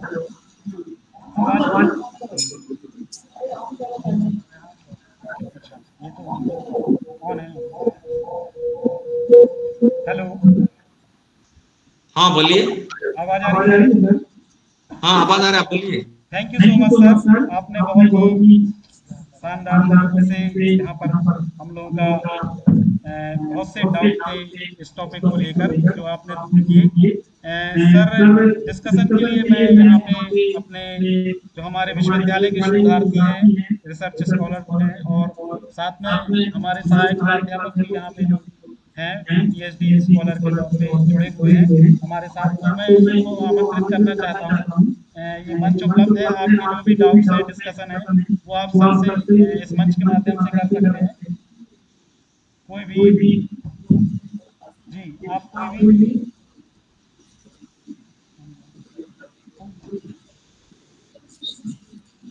Hello, sir. Am I clearly audible, sir? Yes, yes. You are very different possible concepts, but you have talked about integration of social sciences and social sciences, and my question is based on the same thing. What would you suggest to our research scholars in what way they should carry out our integration with social sciences and with our social sciences? Actually, I'm not getting you clear. Can you define me clearly? Because your voice is echoing. You know, आपकी voice जो है वो echo हो रहा है। कोई अच्छे से आपने clearly बता दीजिए। एक दो word अगर मैं समझ लूँगा तो I can discuss with you. Sir, my question is what steps we must follow that integration of physical sciences with social sciences must be carried out effectively. Okay, you are asking about what is the exchange between natural science and social science. Yes, Is it right? yes, sir. Right. Okay. See, actually, what I was discussing with you from the beginning of my lectures that sociology is nothing a difference between natural science, because when you talks about the natural science, it's always comes under sociology. Why I'm telling these things? Because if you know, our behavior, our culture, our value is always developed by the interactions with the environment and ecology. The first thing is that sociology is typically developed by an human interaction with the environment. That's why I'm telling you why different cultures differs according to the locality, regionality. Because every culture differs according to the regional definitions, work of nature of a ecological setting. In the first sense, if you understand what is sociology, then first you have to understand how individuals interact with the environment. So in this sense, sociology cannot be understood, environmental science cannot be understood without a sociological discussions. Because I'm telling you, कि simple I am giving example कि why in Bundelkhand people uses mattha. Bundelkhand में लोग मट्ठा क्यों ज्यादा use करते हैं? उनका फूड बिहेवियर क्यों डिफरेंट है? उनका फूड बिहेवियर इसलिए डिफरेंट है because they lives in ecological setting. You need a certain kind of to avoid the dehydrations because it's a dryland area. And if you'll find in Bundelkhand, मोटा अनाज का हमने बात करते हैं। Why you are doing about the मोटा अनाज? Because we know कि यहाँ पे फेमिन या ड्रॉट या अकाल ज्यादा हो सकता है। So when you talks about social cultural values of the food in a different regions, then you will find कि it is an environmental science. So environmental science cannot be understood without a sociological understanding. ये हमने बहुत बड़ा गलती की है, इसलिए हमने क्लाइमेट चेंज का बात करते हैं आज हमने क्यों बोलते हैं कि सेव द अर्थ? क्योंकि हमने जो पहले मॉडर्नाइजेशन की जो बात कर रहे थे और साइंस की जो ये अहंकार ज्ञान था कि हमने साइंस के द्वारा हर रीजन्स में हमने हर चीज को प्रोडक्शन कर सकते हैं, और इसके कारण में क्या किया, हमने लोकल सेटिंग को डेवलप खत्म कर दिए। आज हमने इंडिजिनियस नॉलेज का बात करते हैं, स्थानीय ज्ञान का बात करते हैं। व्हाई? आज वर्ल्ड बैंक या United Nation development programmes they are talking about indigenous knowledge, स्थानीय ज्ञान। क्यों? क्योंकि पहले जो स्थानीय ज्ञान था वो एक एनवायरमेंट से इंटरेक्शन होकर अपना कल्चरल वैल्यू से अपना सांस्कृतिक नियम, अपना सामाजिक क्रियाएं डेवलप किए थे, और उसके कारण में विकास भी एक सस्टेनेबल वे में था। लेकिन साइंस के कारण में क्या है कि हमने फॉर एग्जांपल दिल्ली में कोई साइंटिस्ट बैठा है, soil scientist, and they will tell you कि बुंदेलखंड की सोयल में कौन सा क्रॉप प्रोडक्शन होगा, और दिल्ली का साइंटिस्ट को पता नहीं कि बुंदेलखंड का इकोलॉजिकल कंडीशंस क्या है। And what happened? उसके कारण में क्या हुआ? There is an ecological crisis, और उसके कारण फार्मर सुसाइड हुआ, उसके कारण माइग्रेशन हुआ। पहले माइग्रेशन नहीं हो रहा था, 100 साल से पहले माइग्रेशन नहीं हो रहा था। Why it happened? And that's why I'm telling you, this is due to the science overconfidence. Science का जो ओवर कॉन्फिडेंस है, और उसके कारण में सोशल साइंस में संकट है आज, जो यूरोप ने नहीं किया, जो अमेरिका ने नहीं किया। अमेरिका यूरोप ने सोशल साइंस को एक इक्वल पैरामीटर के विकास का बात किया, लेकिन हमारा जो थर्ड वर्ल्ड कंट्रीज है, हमारे अंदर में एक मेंटालिटी है। इवन जो लोग वहां पे बैठे हैं उनके अंदर में मेंटालिटी है। अगर आपने केमिस्ट्री पढ़ रहे हो तो आप बहुत सुपीरियर है देन सोशियोलॉजिस्ट, लेकिन उनको पता नहीं है कि chemistry belongs to society. They do not know. आज हमने इंडिजिनियस नॉलेज का क्यों बात कर रहे हैं? इवन साइंटिस्ट स्वामीनाथन ने जो हरित क्रांति का बात कर रहा था, और स्वामीनाथन ने जो हाइब्रिड सीड्स का बात किए, लेकिन आज वो स्वामीनाथन फाउंडेशन ने क्यों बोल रहा है कि हमने इंडिजिनियस नॉलेज को लेना है? बिकॉज हमने बहुत बड़ा गलती की है, और वो गलती की है कि हमने स्थानीय ज्ञान, जहां पे लोग रहते हैं, जिस लोकल कंडीशन में लोग रहते हैं, उनकी ज्ञान को हमने नहीं देखे। हमने दिल्ली में बैठ के, एग्रीकल्चरल यूनिवर्सिटी में बैठ के हमने रिसर्च करके, सॉइल की मैपिंग करके हमने बोल दे रहे कि बुंदेलखंड को इस सॉइल में सोयाबीन प्रोडक्शन करना है, और सोयाबीन के प्रोडक्शन करने के बाद व्हाट हैपेंड आफ्टर दैट, ये हमने नहीं देखे। क्योंकि जमीन का प्रोडक्शन इज नॉट इंपॉर्टेंट। जमीन की प्रोडक्शन के साथ सामाजिक संबंध, आर्थिक संबंध, राजनीतिक संबंध, योर कम्युनिकेशंस, हर चीज डिपेंड होता है। और एक चीज में प्रॉब्लम होगा तो हर चीज में प्रॉब्लम होगा, और इसके कारण में आज आप देखिए क्लाइमेट चेंज का हम बात करते हैं, हमने रिस्क सोसाइटी का बात करते हैं।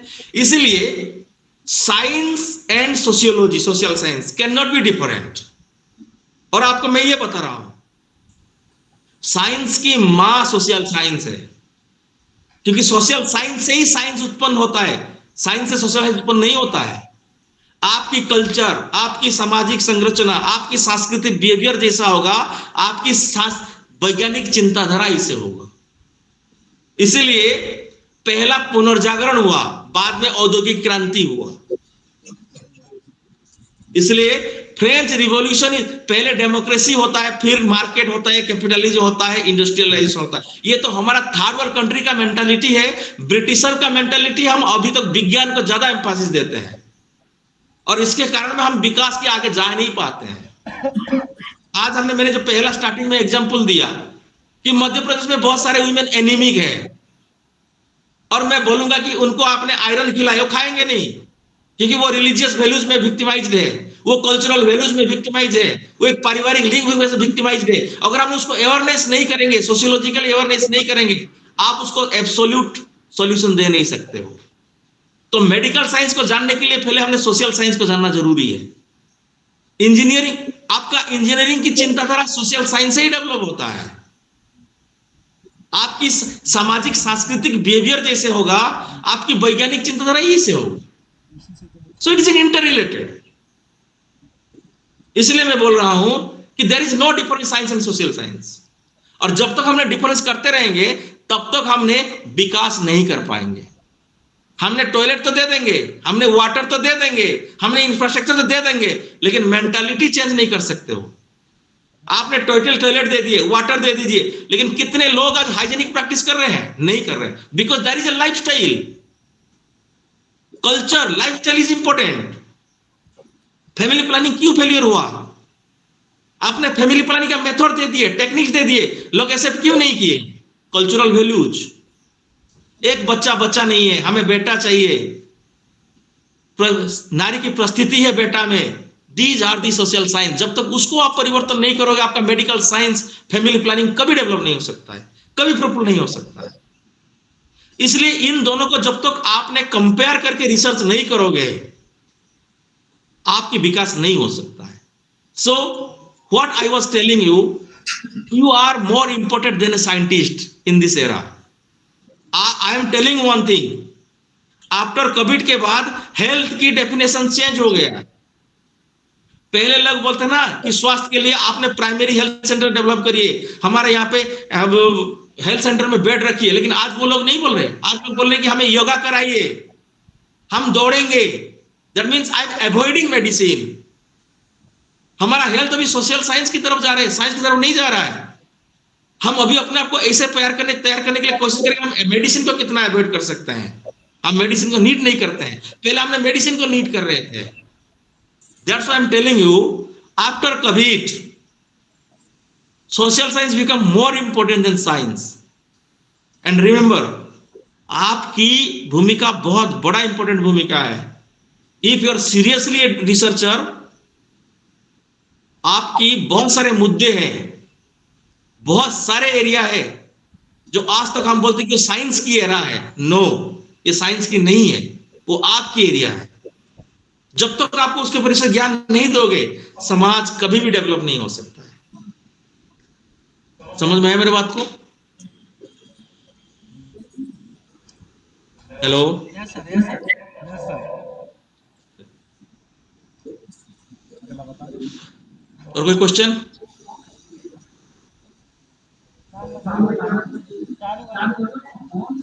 अगला सवाल बताएं। कहना गिव 1 मिनट, 1 मिनट में ले सकता हूं क्या अवस्थी? जी सर, जी सर, जी सर। 1 मिनट बाद में आ रहा हूं।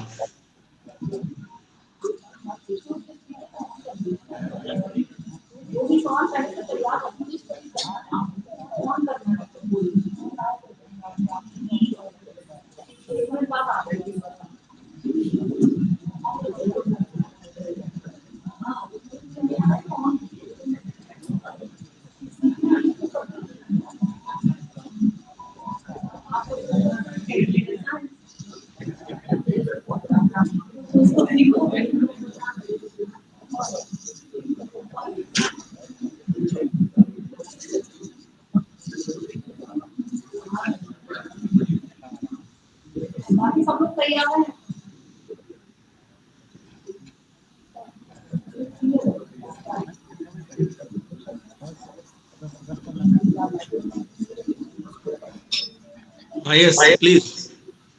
आई एम सॉरी, मैंने 1 मिनट थोड़ा ब्रेक लिया।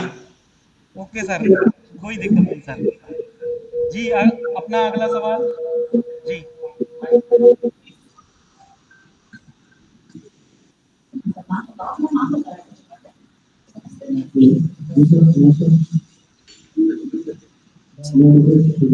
आवाज नहीं आ रहा है अवस्थी।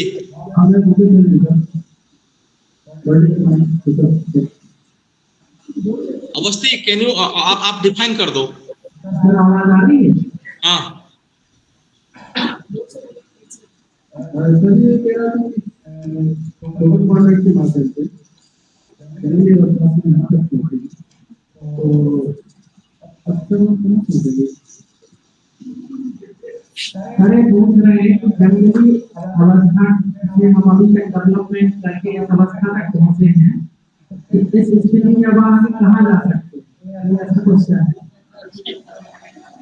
विकास और एक बार रिपीट करिए अवस्थी जी। वो कह रहे हैं कि जनरली अवस्था से हम टोकन करके वर्तमान जहाँ तक आए हैं टाइम तक, तो इस टाइम के आगे कहाँ जा सकते हैं? हमें दोबारा लौटना पड़ेगा। बिल्कुल, ये बहुत अच्छा क्वेश्चन है। एक्चुअली मैंने मेरा आवाज आ रहा है आप लोगों को क्लियर? जी सर।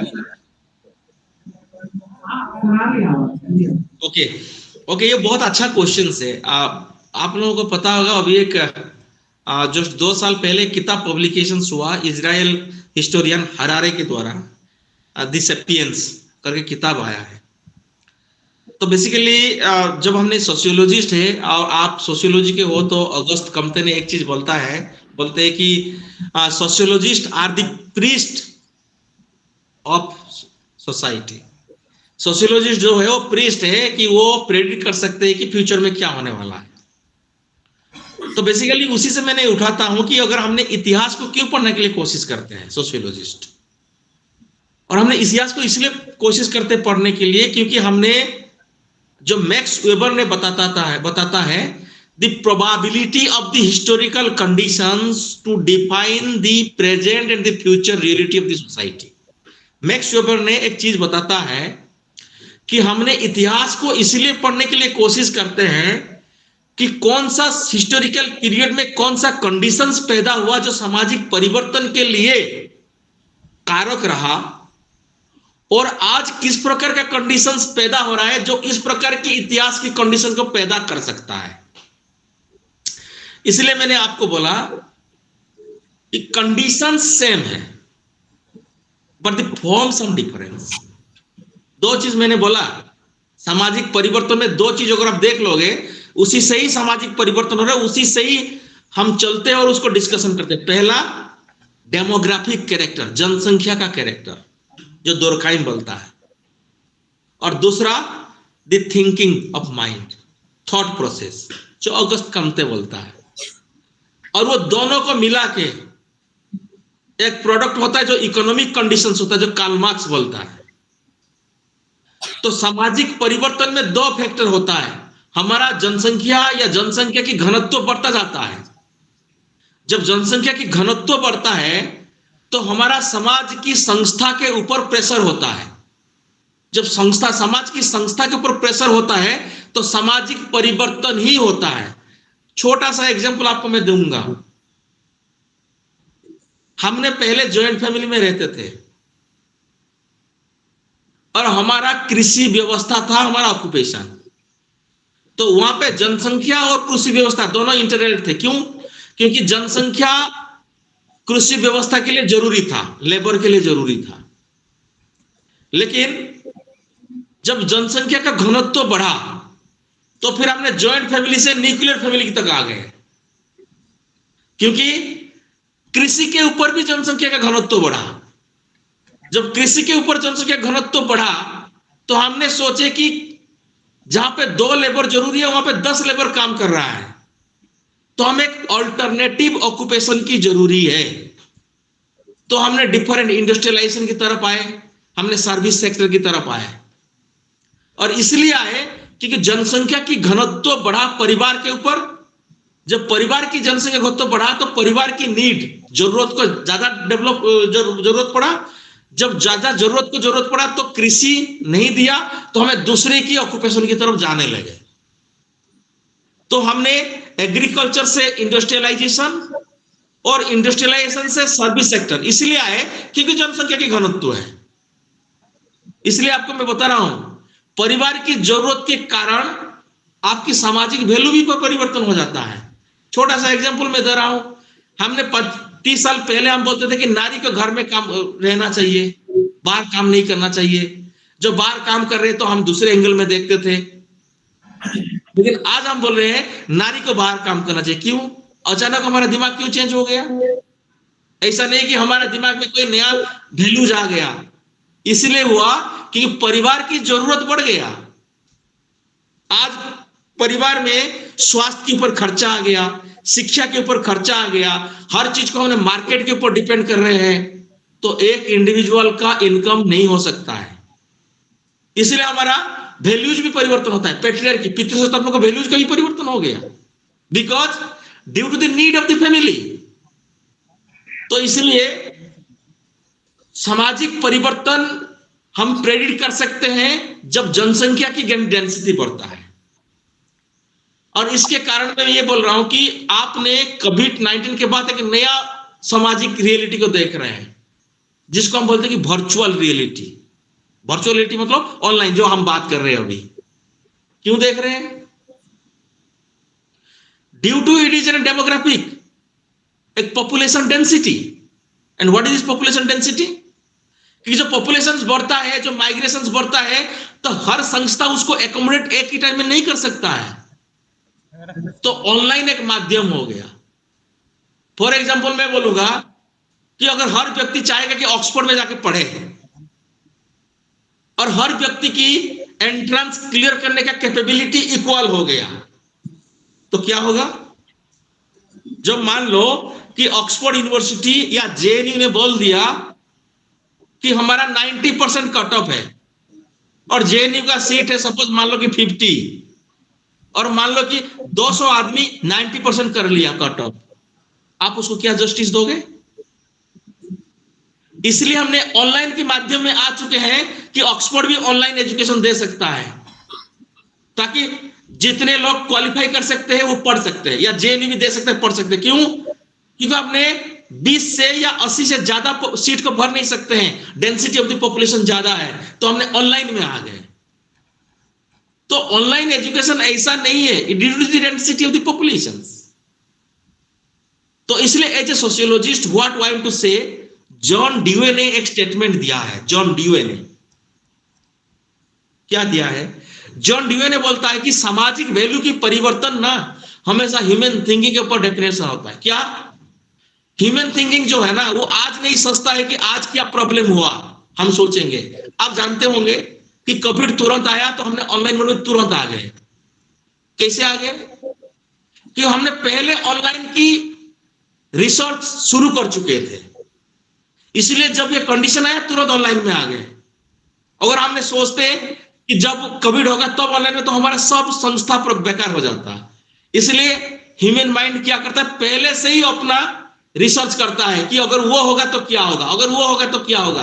तो हमने पहले से टेक्नोलॉजी डेवलप करके रखते हैं, इसलिए जो सिचुएशन आ जाता है तो तुरंत हमने एडॉप्ट कर लेते हैं। इसलिए we are different from the animal science.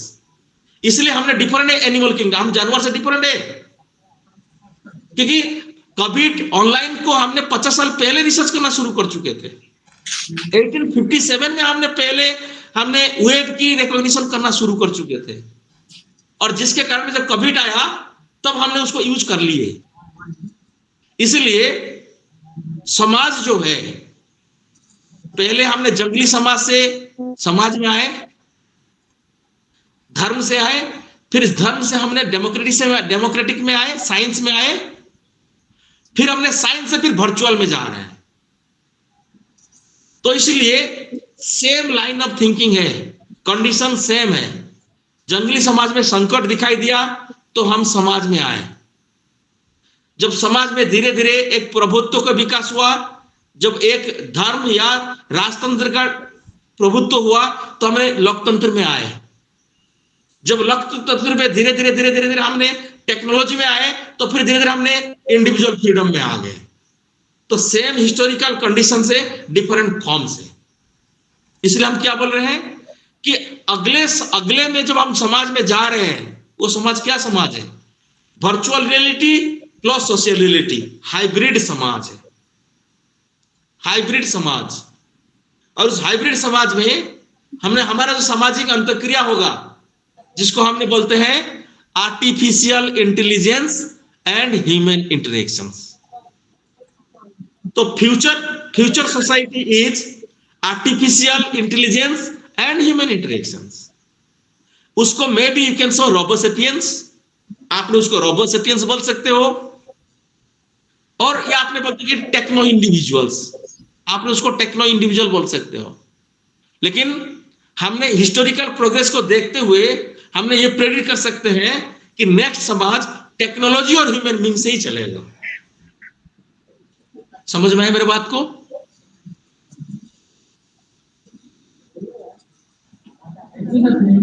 बहुत अच्छा लेक्चर में आपको बहुत बहुत धन्यवाद सर।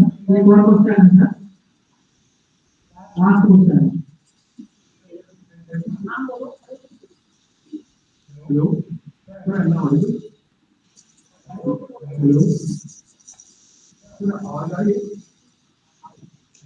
आपका वॉइस क्लियर नहीं आ रहा है। हाँ बोलिए। आजकल कंटेम्परेरी टाइम में रिसर्च को टॉपिक डिसाइड करने के लिए कैसे करते हैं?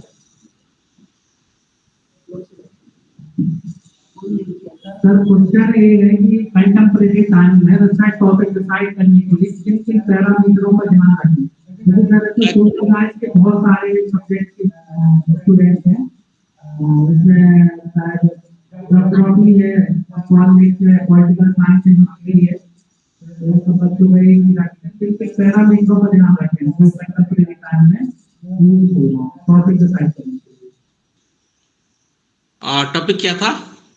नहीं सर, टॉपिक डिसाइड करने के लिए, रिसर्च टॉपिक डिसाइड करने के लिए। Okay okay okay okay okay okay okay okay देखिए, ये चीज मैंने पहले से आप लोगों को डिस्कशन कर चुका हूं।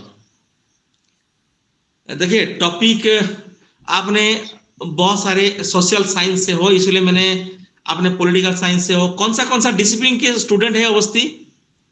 और सोशल साइंस यहाँ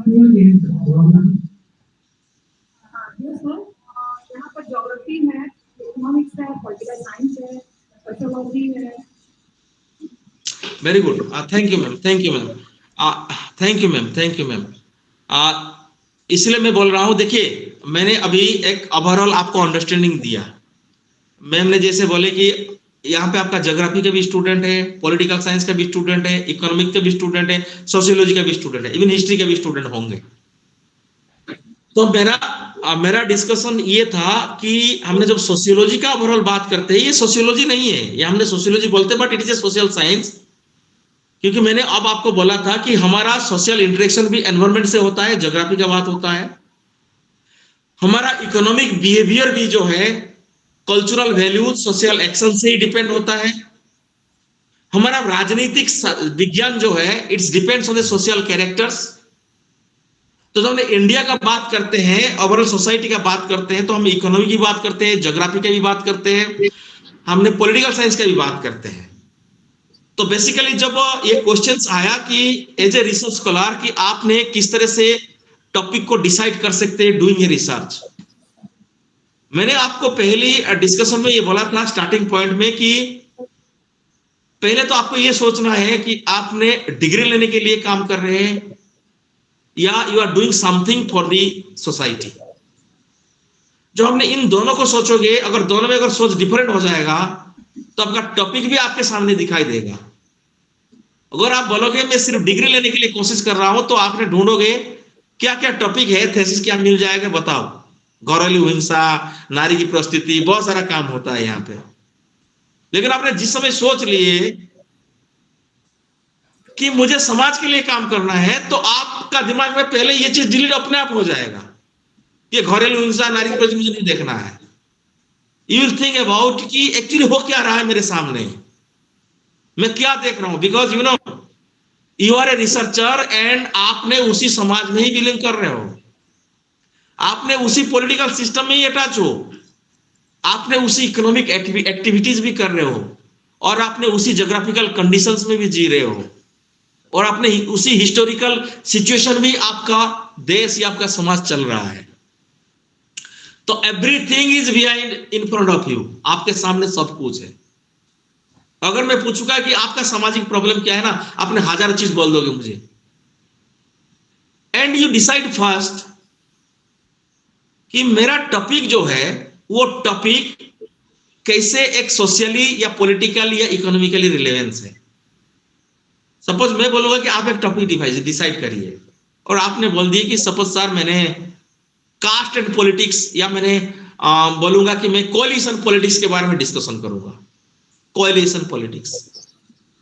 then I will ask you, coalition politics में क्या देखना चाहते हो आप? पहले भी तो काम हुआ है कोलिशन पॉलिटिक्स, तो आपने ये सोचोगे कि कोलिशन पॉलिटिक्स क्यों हो रहा है, राज्य का क्या स्वतंत्रता है, रीजनल पार्टी का क्या स्वतंत्रता है, रीजनल पार्टी कैसे विकास के लिए काम करते हैं, रीजनल पार्टीज या नेशनल पार्टीज का कोऑपरेशन क्या है, या राष्ट्र ने कैसे कोलिशन पॉलिटिक्स में एक लोकतंत्र को देखने के लिए कोशिश कर रहे हैं, और इसमें समाज या आर्थिक या राजनीतिक विकास क्या हो रहा है। जो हमने इस तरह से सोच लोगे तो आपका टॉपिक का नेचर चेंज हो जाएगा। इसलिए पहला मैंने आपको एक सजेशन दे रहा हूं, आप टॉपिक को सोचने से पहले अपने थीम को सोचिए। आप किसके ऊपर काम करोगे? हेल्थ के ऊपर काम करोगे, डेवलपमेंट के ऊपर काम करोगे, जेंडर के ऊपर काम करोगे, फेडरल पॉलिटिक्स के ऊपर काम करोगे, या आपने काम करोगे इन्फ्लेशन के ऊपर काम करोगे, या एग्रीकल्चरल इकोनॉमिक्स के ऊपर काम करोगे? अब थीम डिसाइड करिए। जब थीम डिसाइड हो गया, फिर आपने सोचिए इस थीम पे पहले क्या काम हो चुका है और आज की रिलेवेंस में उसका रिलेशन क्या है। जैसे मैंने आपको बताया कि हेल्थ के ऊपर पहले काम हो चुका है, लेकिन मैं बोला आज हेल्थ का रिलेवेंस क्या है। जैसे मैंने एग्जांपल दिया, आज हेल्थ लोग मेडिकल साइंस का बात ज्यादा नहीं कर रहे, अपने आप की, अपना हाइजीनिक, अपना लाइफस्टाइल का बात कर रहे हैं। तो आपका टॉपिक भी उस तरह से होना चाहिए, रिलेवेंस। एंड थर्ड चीज, इस टॉपिक में आपका कंट्रीब्यूशन क्या होगा। तीन चीज, पहला theme, relevance of theme, contribution of the theme. ये तीनों चीज को याद रख लीजिए और उसके बाद आप टॉपिक डिसाइड करिए। आपका टॉपिक बहुत बेहतरीन होगा और आप बहुत दिल खोल के रिसर्च करोगे। मैंने आपको ये बोला ना, रिसर्च करिए, खुशी से करिए। और आप यू थिंक दैट कि you know I am more than a scientist, मैं एक साइंटिस्ट से ज्यादा हूं क्योंकि मैं ज्यादा कंट्रीब्यूशन कर रहा हूं। ये मत सोचिए कि मैंने रिसर्च कर रहा हूं, डिग्री लेना है, असिस्टेंट प्रोफेसर बनना है। वो सब बन रहे हैं, वो सभी बन रहे हैं और बन भी रहे हैं। What I am suggesting you, मैं तुम्हें सजेस्ट कर रहा हूं, पहला सोचिए कि मैं जो थीम ले रहा हूं वो थीम क्या रिलेवेंस है। समाज छोड़ दीजिए, आपके परिवार के प्रति, क्योंकि आपका परिवार समाज से रिलेटेड है।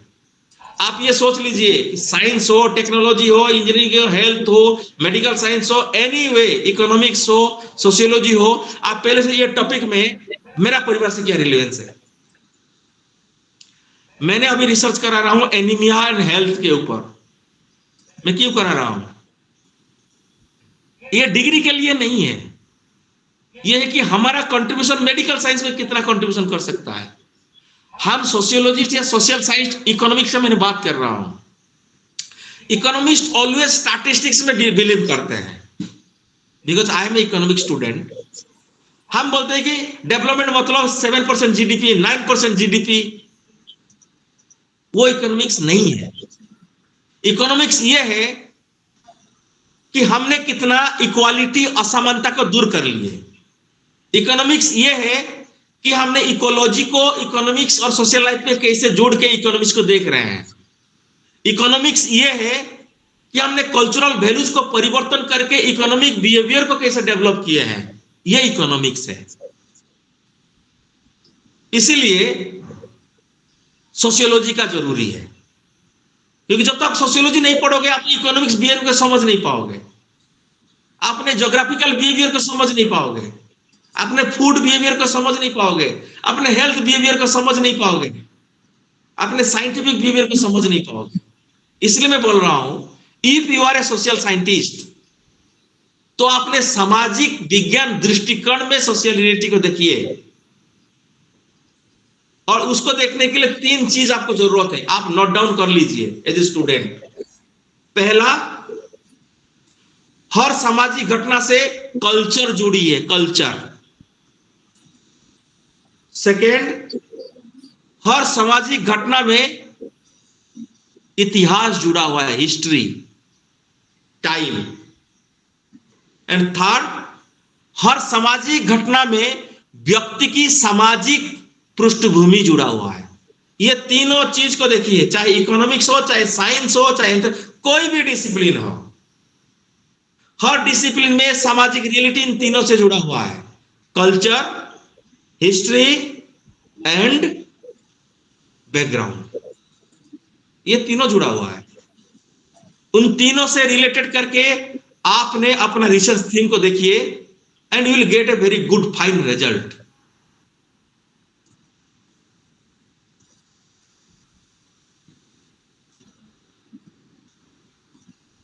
बहुत बहुत धन्यवाद सर। मुझे लगता है कि हमारे शोधार्थियों की जिज्ञासाओं का समाधान हो गया होगा और एक सामाजिक प्राणी होने के नाते वो समझ सकेंगे कि समाज के उत्थान के लिए, समाज की प्रगति के लिए और विकास के लिए उन्हें शोध करना चाहिए और ऐसे ही विषय का चयन भी करना चाहिए, ऐसा मुझे लगता है। और कोई विद्यार्थी यदि इस विषय पर कोई सर से प्रश्न करना चाहता है तो वो अपनी बात कर सकते हैं। और कोई बात करेंगे सर?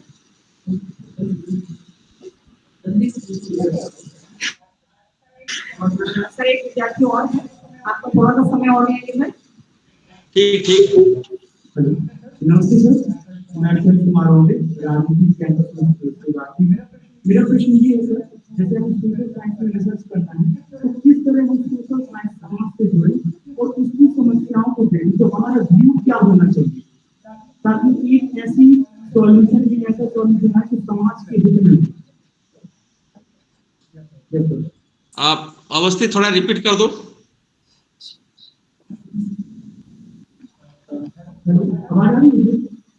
हाँ आवाज आ रही, लेकिन आपकी थोड़ा शब्द डाइल्यूट हो रहा है, थोड़ा अच्छे से बोलिए। जैसे हमको सोशल साइंस के विद्यार्थी हैं तो हम सोशल साइंस से कैसे कनेक्ट हो, समाज से कैसे जुड़े और समाज हाँ बोलिए बोलिए। कोई भी समस्या जो समाज के सबसे उपयुक्त हो उस समस्या को कैसे देखें और उस पर हम रिसर्च करें। बिल्कुल बिल्कुल, समझ गए। देखिए इस बारे में मैं ऑलरेडी डिस्कशन कर चुका हूं। अब मैंने ये बोल रहा हूं कि पहले तो आपने कोई भी थीम को जब आप सोच रहे हैं, देखिए एक चीज आपको मैं बता रहा हूं, रिसर्च जो होता है, रिसर्च का टॉपिक आपका दिल से आना चाहिए। रिसर्च का टॉपिक ऐसा नहीं है कि आप गए कोई बोल दिया और उसी के हिसाब से आप काम कर रहे हो। रिसर्च का टॉपिक आपका दिल से होना चाहिए कि आप किसके ऊपर काम करना चाहते हो, ये आपके अंदर से होना चाहिए। जो आपने सोच लिया कि मुझे काम करना है कि अभी जो भारत में जो इकोनॉमिक सिस्टम्स है वो सिस्टम में ज्यादातर हमने न्याय का बात नहीं कर रहे हैं। सपोज मान लो कि ये तुम्हारा दिमाग में आया, दिल से आया, तो आपने पहले ये दिमाग सोच लिया कि contemporary economic system and social justice, अभी भारत की अभी जो अर्थनैतिक जो जो जो जो जो क्रिया है और उसके साथ सामाजिक न्याय क्या जुड़ा हुआ है, वो तुम्हारा दिल में आया। उसके बाद आपने कंट्रीब्यूशन के बाद सोच लिया कि मैं ये जो करूंगा क्या रिलेवेंस है।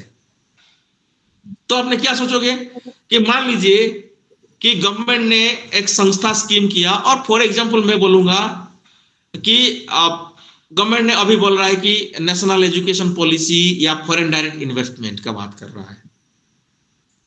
जब वो फॉरेन डायरेक्ट इन्वेस्टमेंट का बात कर रहा है या नेशनल एजुकेशन पॉलिसी में प्राइवेटाइजेशन का हमने बात करते हैं, तो वो चीज कैसे एक सामाजिक न्याय देगा, कैसे जो समाज में पिछड़े वर्ग व्यक्ति है वो कैसे एक नया शिक्षा नीति में कैसे आएंगे और एक अपना शिक्षा को ले सकता है।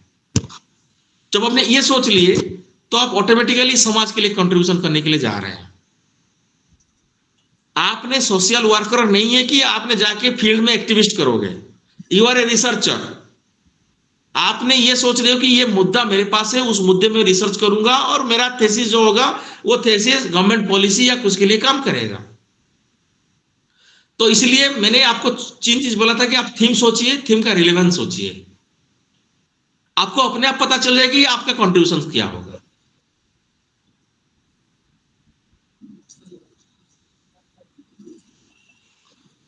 you so much, sir. Hello. Thank you, sir. On है आवाज नहीं आ रही। Hello. Thank you so much, sir. हाँ बोलिए। Thank you so much, sir. और कोई सवाल हो किसी मन में? Thank you so much, sir. मैं आज के इस गेस्ट लेक्चर के लिए सर आपने इतना समय निकाला, इसको मैं थोड़ा कंक्लूड करता हूँ। वैसे इसको कंक्लूड कर पाना बहुत मुश्किल कार्य है क्योंकि सर ने जो लेक्चर किया है बहुत गहराई से और विस्तृत किया है। मैं अपने शब्दों में इसको बांधना बहुत बड़ी बात है। तो सर में कोई अगर कमी रह जाए तो मैं माफी चाहूँगा। सर ने अपने लेक्चर की शुरुआत इस प्रश्न से की कि हम रिसर्च क्यों करते हैं। उन्होंने बताया कि पीएचडी केवल करने के लिए नहीं करनी चाहिए। पीएचडी हमें समाज में ज्ञान के पुनरुत्पादन करने के लिए करनी चाहिए। सर ने बताया कि समाज में अपनी पीएचडी से क्या लाभ होगा। समाज में हम जब पीएचडी करके ग्रेजुएट स्कॉलर निकलते हैं, पीएचडी करते हैं तो हमारी रिसर्च का समाज में क्या उसका उपयोग होगा, क्या उसके रिजल्ट निकल के आएंगे, क्या उसमें समाज सुधार हो पाएगा। सर ने बताया कि प्राकृतिक विज्ञानों के भांति सामाजिक विज्ञान में शोध कार्य के परिणाम सटीक हो सकते हैं। बस अच्छी तरीके से पूरी डिग्री के साथ कार्य किया जाए तो हम इसमें सोशल साइंस में भी साइंस की तरह रिजल्ट फाइंडिंग कर सकते हैं और जो हमारे रिजल्ट आएंगे बहुत ही शानदार तरीके से हम लोग रख सकते हैं। आदरणीय सर ने सामाजिक विज्ञान में दर्शन के महत्व को बहुत ही गहराई से प्रतिपादित किया। आपने अपने विषय की शुरुआत दार्शनिक प्रस्तुत की।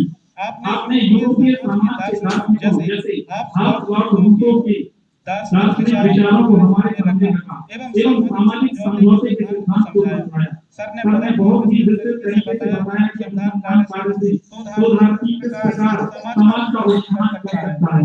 इसके साथ ही साथ बताया कि सामाजिक विज्ञानों में अनुसंधान के माध्यम से ज्ञान का पुनरुत्पादन कैसे किया जा सकता है। अगर हम ज्ञान का पुनरुत्पादन नहीं कर पाए तो फिर समाज विकास नहीं कर पाए।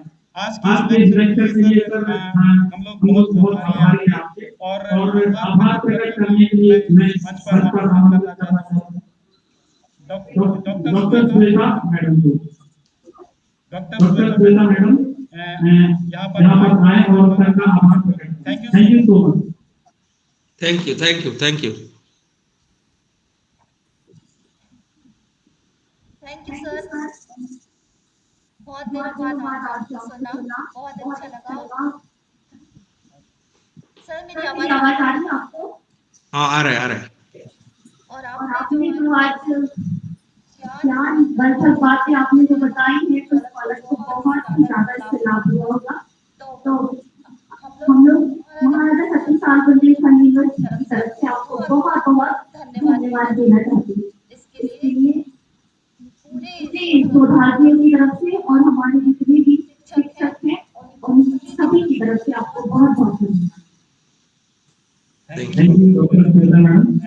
सर हम आपसे यही करते हैं भविष्य में कि आपके मार्गदर्शन से हम बहुत होते रहे और आपके लेक्चर हमें और भी मार्गदर्शन प्रदान करते रहे।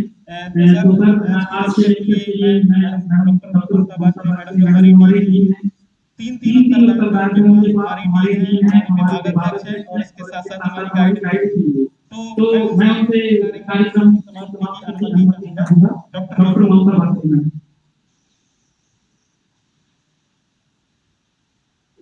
आज के मुख्य वक्ता आदरणीय सर, इस सभागार में उपस्थित सभी शोधार्थी एवं विश्वविद्यालय के प्राध्यापक, मैं आज के इस कार्यक्रम में आप सभी ने इस लेक्चर को सुना और निश्चित लाभान्वित हुए होंगे। मैं स्वयं अपनी ओर से और अपने विश्वविद्यालय परिवार की ओर से सर आपका धन्यवाद करती हूँ। और ये हम आगे भविष्य में बहुत जल्दी आपको ऑफलाइन सुनना पसंद करेंगे और आपको यहाँ आमंत्रित करेंगे। मुझे लगता है कि हमारे इस अनुरोध को स्वीकार करके आप हमें अनुग्रहित करेंगे। मैं सर पुनः आपके बहुत आभारी हूँ। आपने हमारे प्रस्ताव को हमारे अनुरोध को स्वीकार करके शहर से आपको सहमति प्रदान की। मैं इसके लिए आपका सर पुनः बहुत धन्यवाद।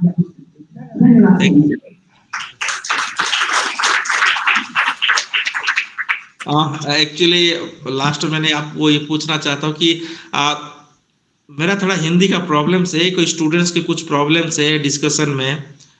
अब मैं अवस्थी को रिक्वेस्ट कर रहा हूँ, अगर कोई भी स्टूडेंट्स का कुछ डिस्कशन में प्रॉब्लम है तो तुम उनकी कोई भी क्वेरी मुझसे पहुंचा सकते हो, तो हम उनको क्लियर कर देंगे। अगर किसी का भी कोई प्रॉब्लम है तो वो डायरेक्ट मुझे कांटेक्ट कर सकते हैं मेरा ईमेल के द्वारा, और Awasthi can contact with them. अगर कोई प्रॉब्लम है और इस डिस्कशन में कोई मिसअंडरस्टैंड मतलब कोई अंडरस्टैंडिंग का प्रॉब्लम है, तो अवस्थी कैन डिस्कस और हम डिस्कशन बाद में कर सकते हैं उसके बारे में। नहीं लगता सर कि किसी को कोई प्रॉब्लम होगी, मुझे नहीं लगता सर कि किसी को कोई प्रॉब्लम होगी। Thank you ma'am. आपने सभी चीजें बहुत ही बेहतर तरीके से क्लियर की हैं, तो इस तरह की कोई प्रॉब्लम नहीं होगी सर। यूजुअली बच्चों के लिए कोई प्रॉब्लम होगी तो निश्चित ही अपने सामने प्रश्न रखते हैं, यदि कोई बात आएगी सर तो हम इस पर आपसे सुना जाएगा। सर बहुत बहुत धन्यवाद सर, और आज हम इस आयोजन की समाप्ति की घोषणा करते हैं।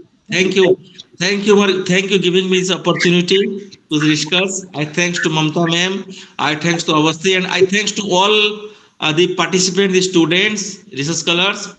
आपने अच्छे से काम करिए और you are the future of this nation.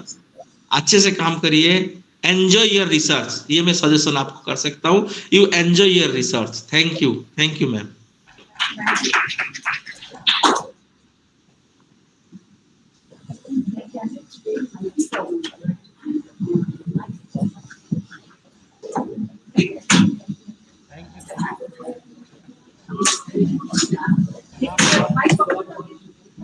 कुछ प्रॉब्लम लगा अभी ऑनलाइन